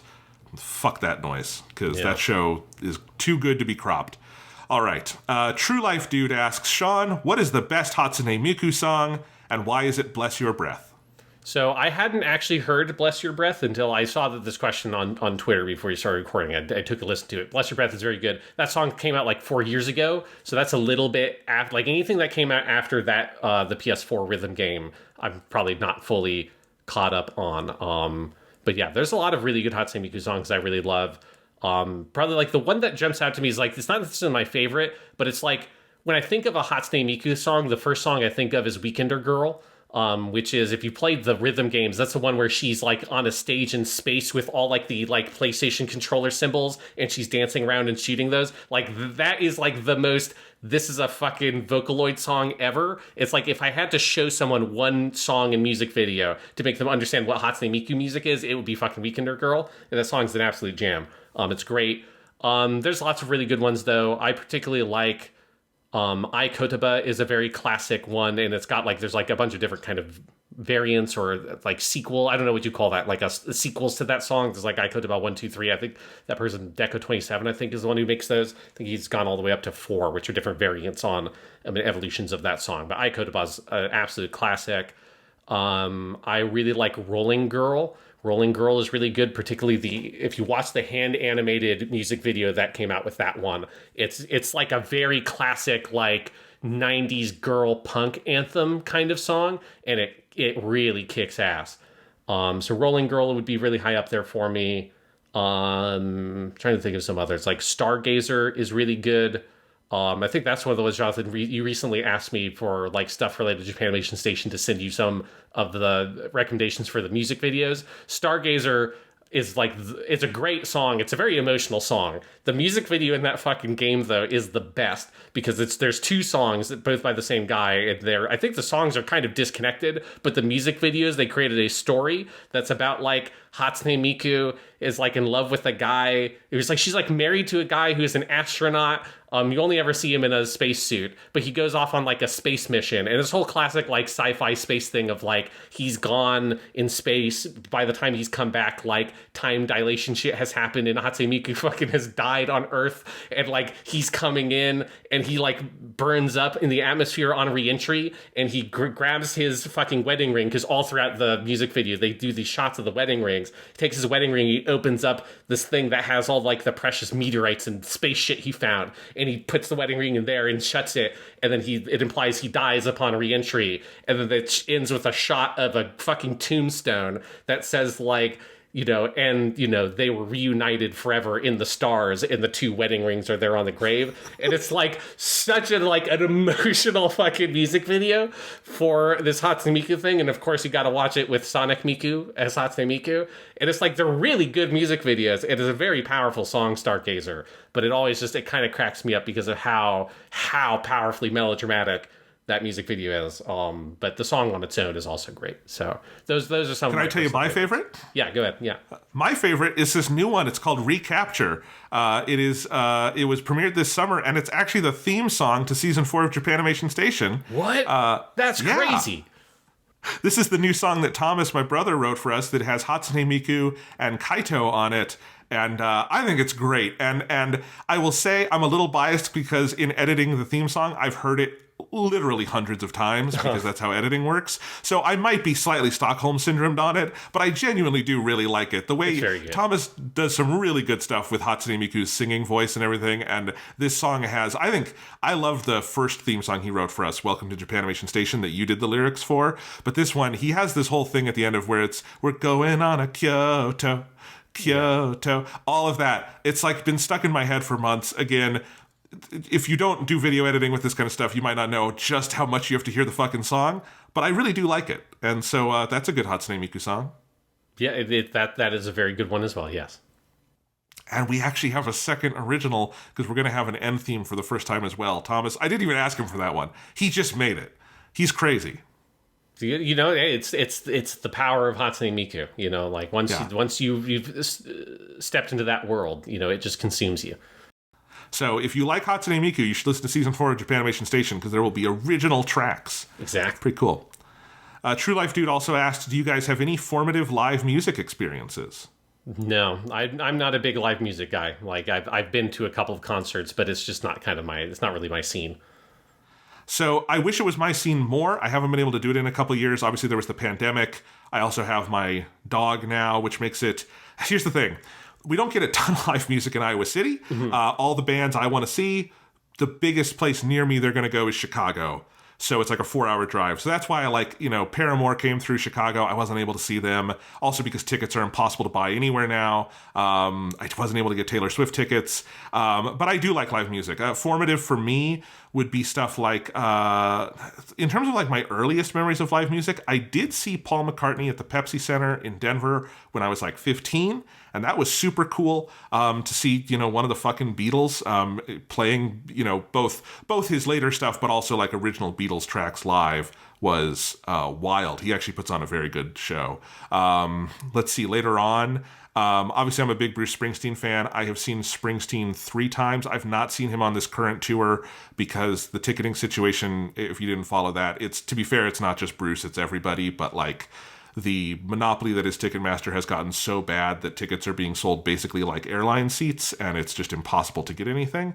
So I have not seen him on this tour, but I love Bruce. The main way I consume Bruce Springsteen music is his live stuff. I actually think as a studio musician, I actually think he's kind of not that great, and it's weird for me to say about Bruce Springsteen.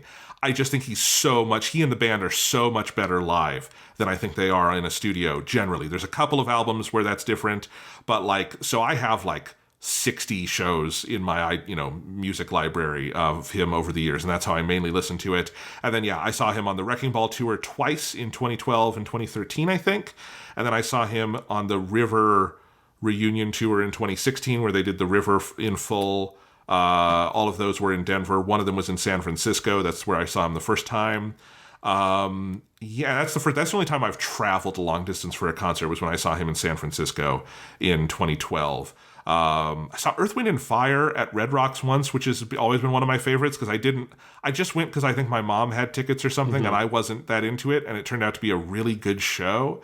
And then there's some white whales for me that I've never gotten to, like Paramore I've always wanted to see. I did see Bob Dylan in 2012 in Broomfield near Boulder when we were in college, and Bob Dylan's shows are fascinating, and I would love to see him again next time I'm able to, because he's been revitalized in so many ways, even more than usual in recent years. Let's see, who else have I seen? I saw Lorde before she was super huge. I saw Lorde when she was not... This was after Pure Heroine, but before Melodrama, her second album. If you didn't know that was the title of the album. Okay, sorry. I saw her before Pure Heroine. What happened to Lorde? I was like, oh, wait, right, that's the name of it now. That's the title of her album. No, that's true. Yeah, I saw her before she got on drugs. No. Guys, her album called Pure Heroine.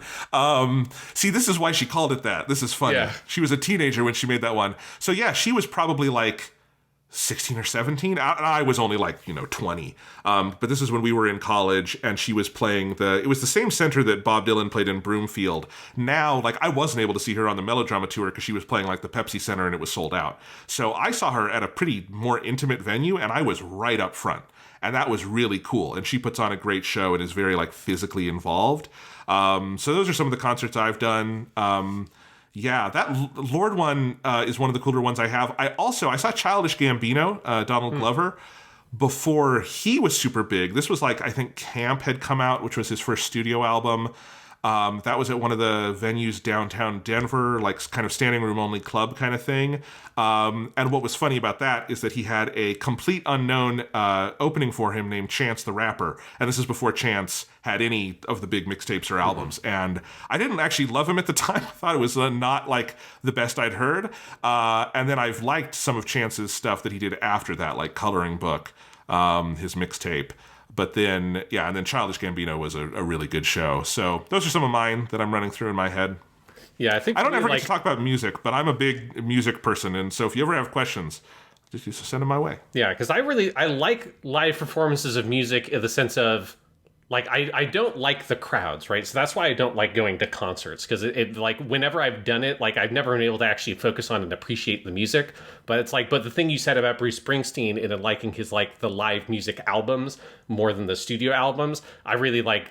I very much connect to that, because there are lots of bands like that, particularly ones that are very sort of acoustic or whatever, that like you want that sort of that very real, oh, these are people playing an instrument sound, and less of the like it has been processed, particularly with more modern music where a lot of that stuff is so heavily processed in the studio. Like having something that feels very raw, I really like that. So I do like watching videos or listening to live album like recording stuff.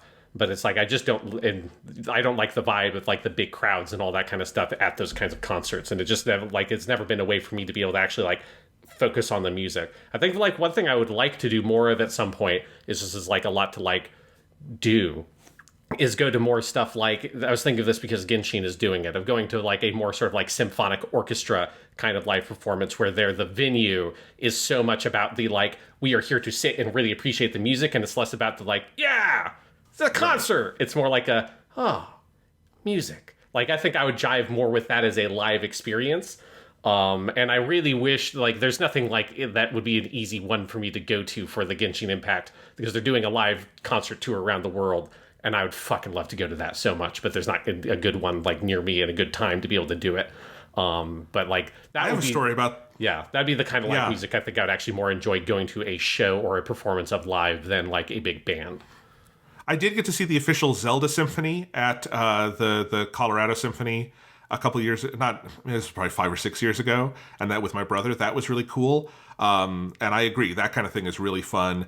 I had tickets to see the Dragon Ball Symphony, which is a thing that had gone across Asia. It was coming to the States for the first time in 2020, and that was something canceled because of COVID. I got that ticket refunded because of COVID, I think they have finally done it, but only in a couple of cities. It did not come to where I had the tickets for. So I have not been able to see that, but that would have been cool. So I agree. That kind of thing is great. Yeah, but yeah, live music is cool. It's like, I wish that you could just like to have other people not be there. That'd be fucking great. Obviously, that doesn't make any sense, but it would be fucking rad for me. So you're the kind of person that like, when like Apple shows off their VR headset and they're showing off like, you could be courtside at the game, but alone in your living room, I'm like, oh, that's for Sean. Is like that would be the actual appeal of VR. I would just watch that on YouTube. I don't know why does that have to be? That's all I can already do that. That's true. It's like that's not any different, right? Because you're still right. The thing that would be cool about seeing it live is that it's not being processed by like audio hardware. So like you're just hearing the people making the sound with the actual instrument. Like that's like the important difference to me. Whether it's I'm listening to the album or I'm watching a YouTube video of it, that's like the same thing. So yeah. So Apple's VR shit's still stupid. Well, all VR shit is stupid, but yes.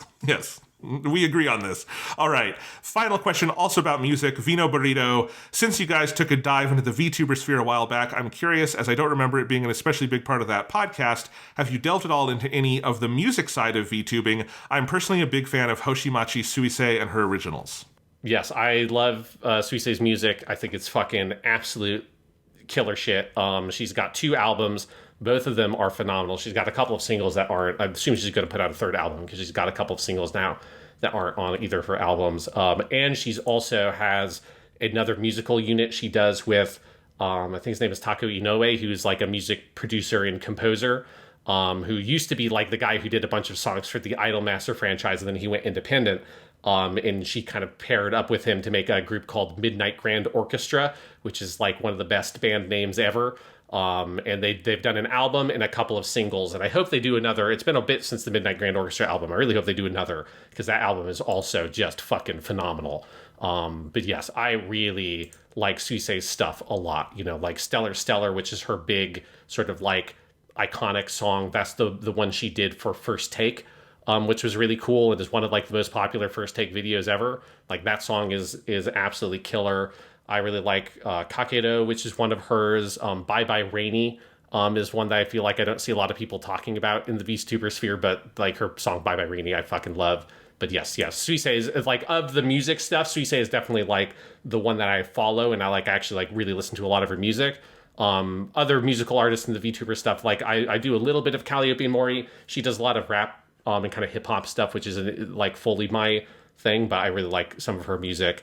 And then a lot of the other VTubers more have like, here's a song or two of the ones that are like, here's not a giant album, but they put out a couple of songs.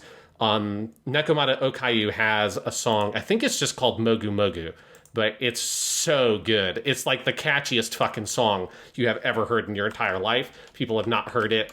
You gotta, it's Mogu Mogu Yummy. That is what it is called. Mogu Mogu, for people who don't know, is the Japanese onomatopoeia for like chewing on something. It's such a good song. That's from, as with a lot of VTubers, that's composed by someone who's big in like the Hatsune Miku Vocaloid scene.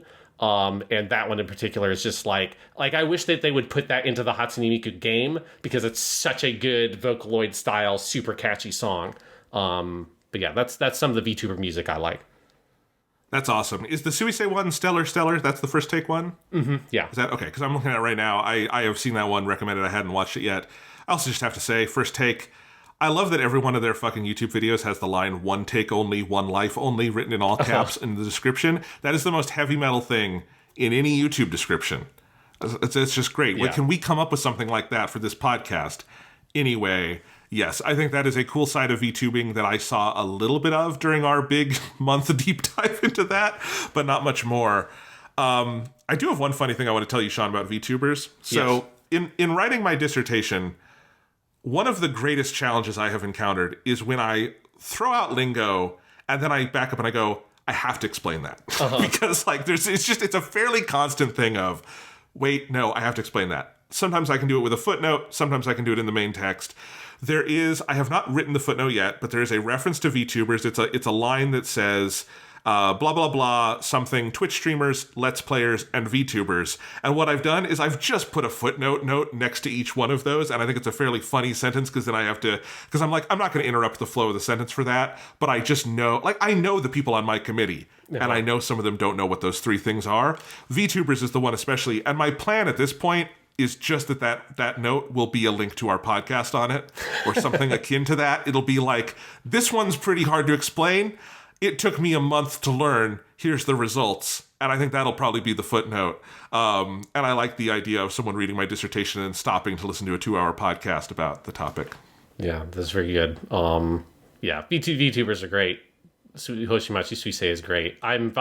Here's how much I like Suisei. I've been listening to, she's got a radio show, which is basically just a podcast she does with the voice actress Tadakoto Azusa, called the Heikosen Scramble, which basically means like parallel line scramble. And it's really good. It's only in Japanese. You can find clips that people have clipped and done English translations of. But I'm really bummed because they're ending. They've gone for like 3 years, and then it's at the end of October. It's going to be the last Heikosen Scramble episode, and it's been a good commute.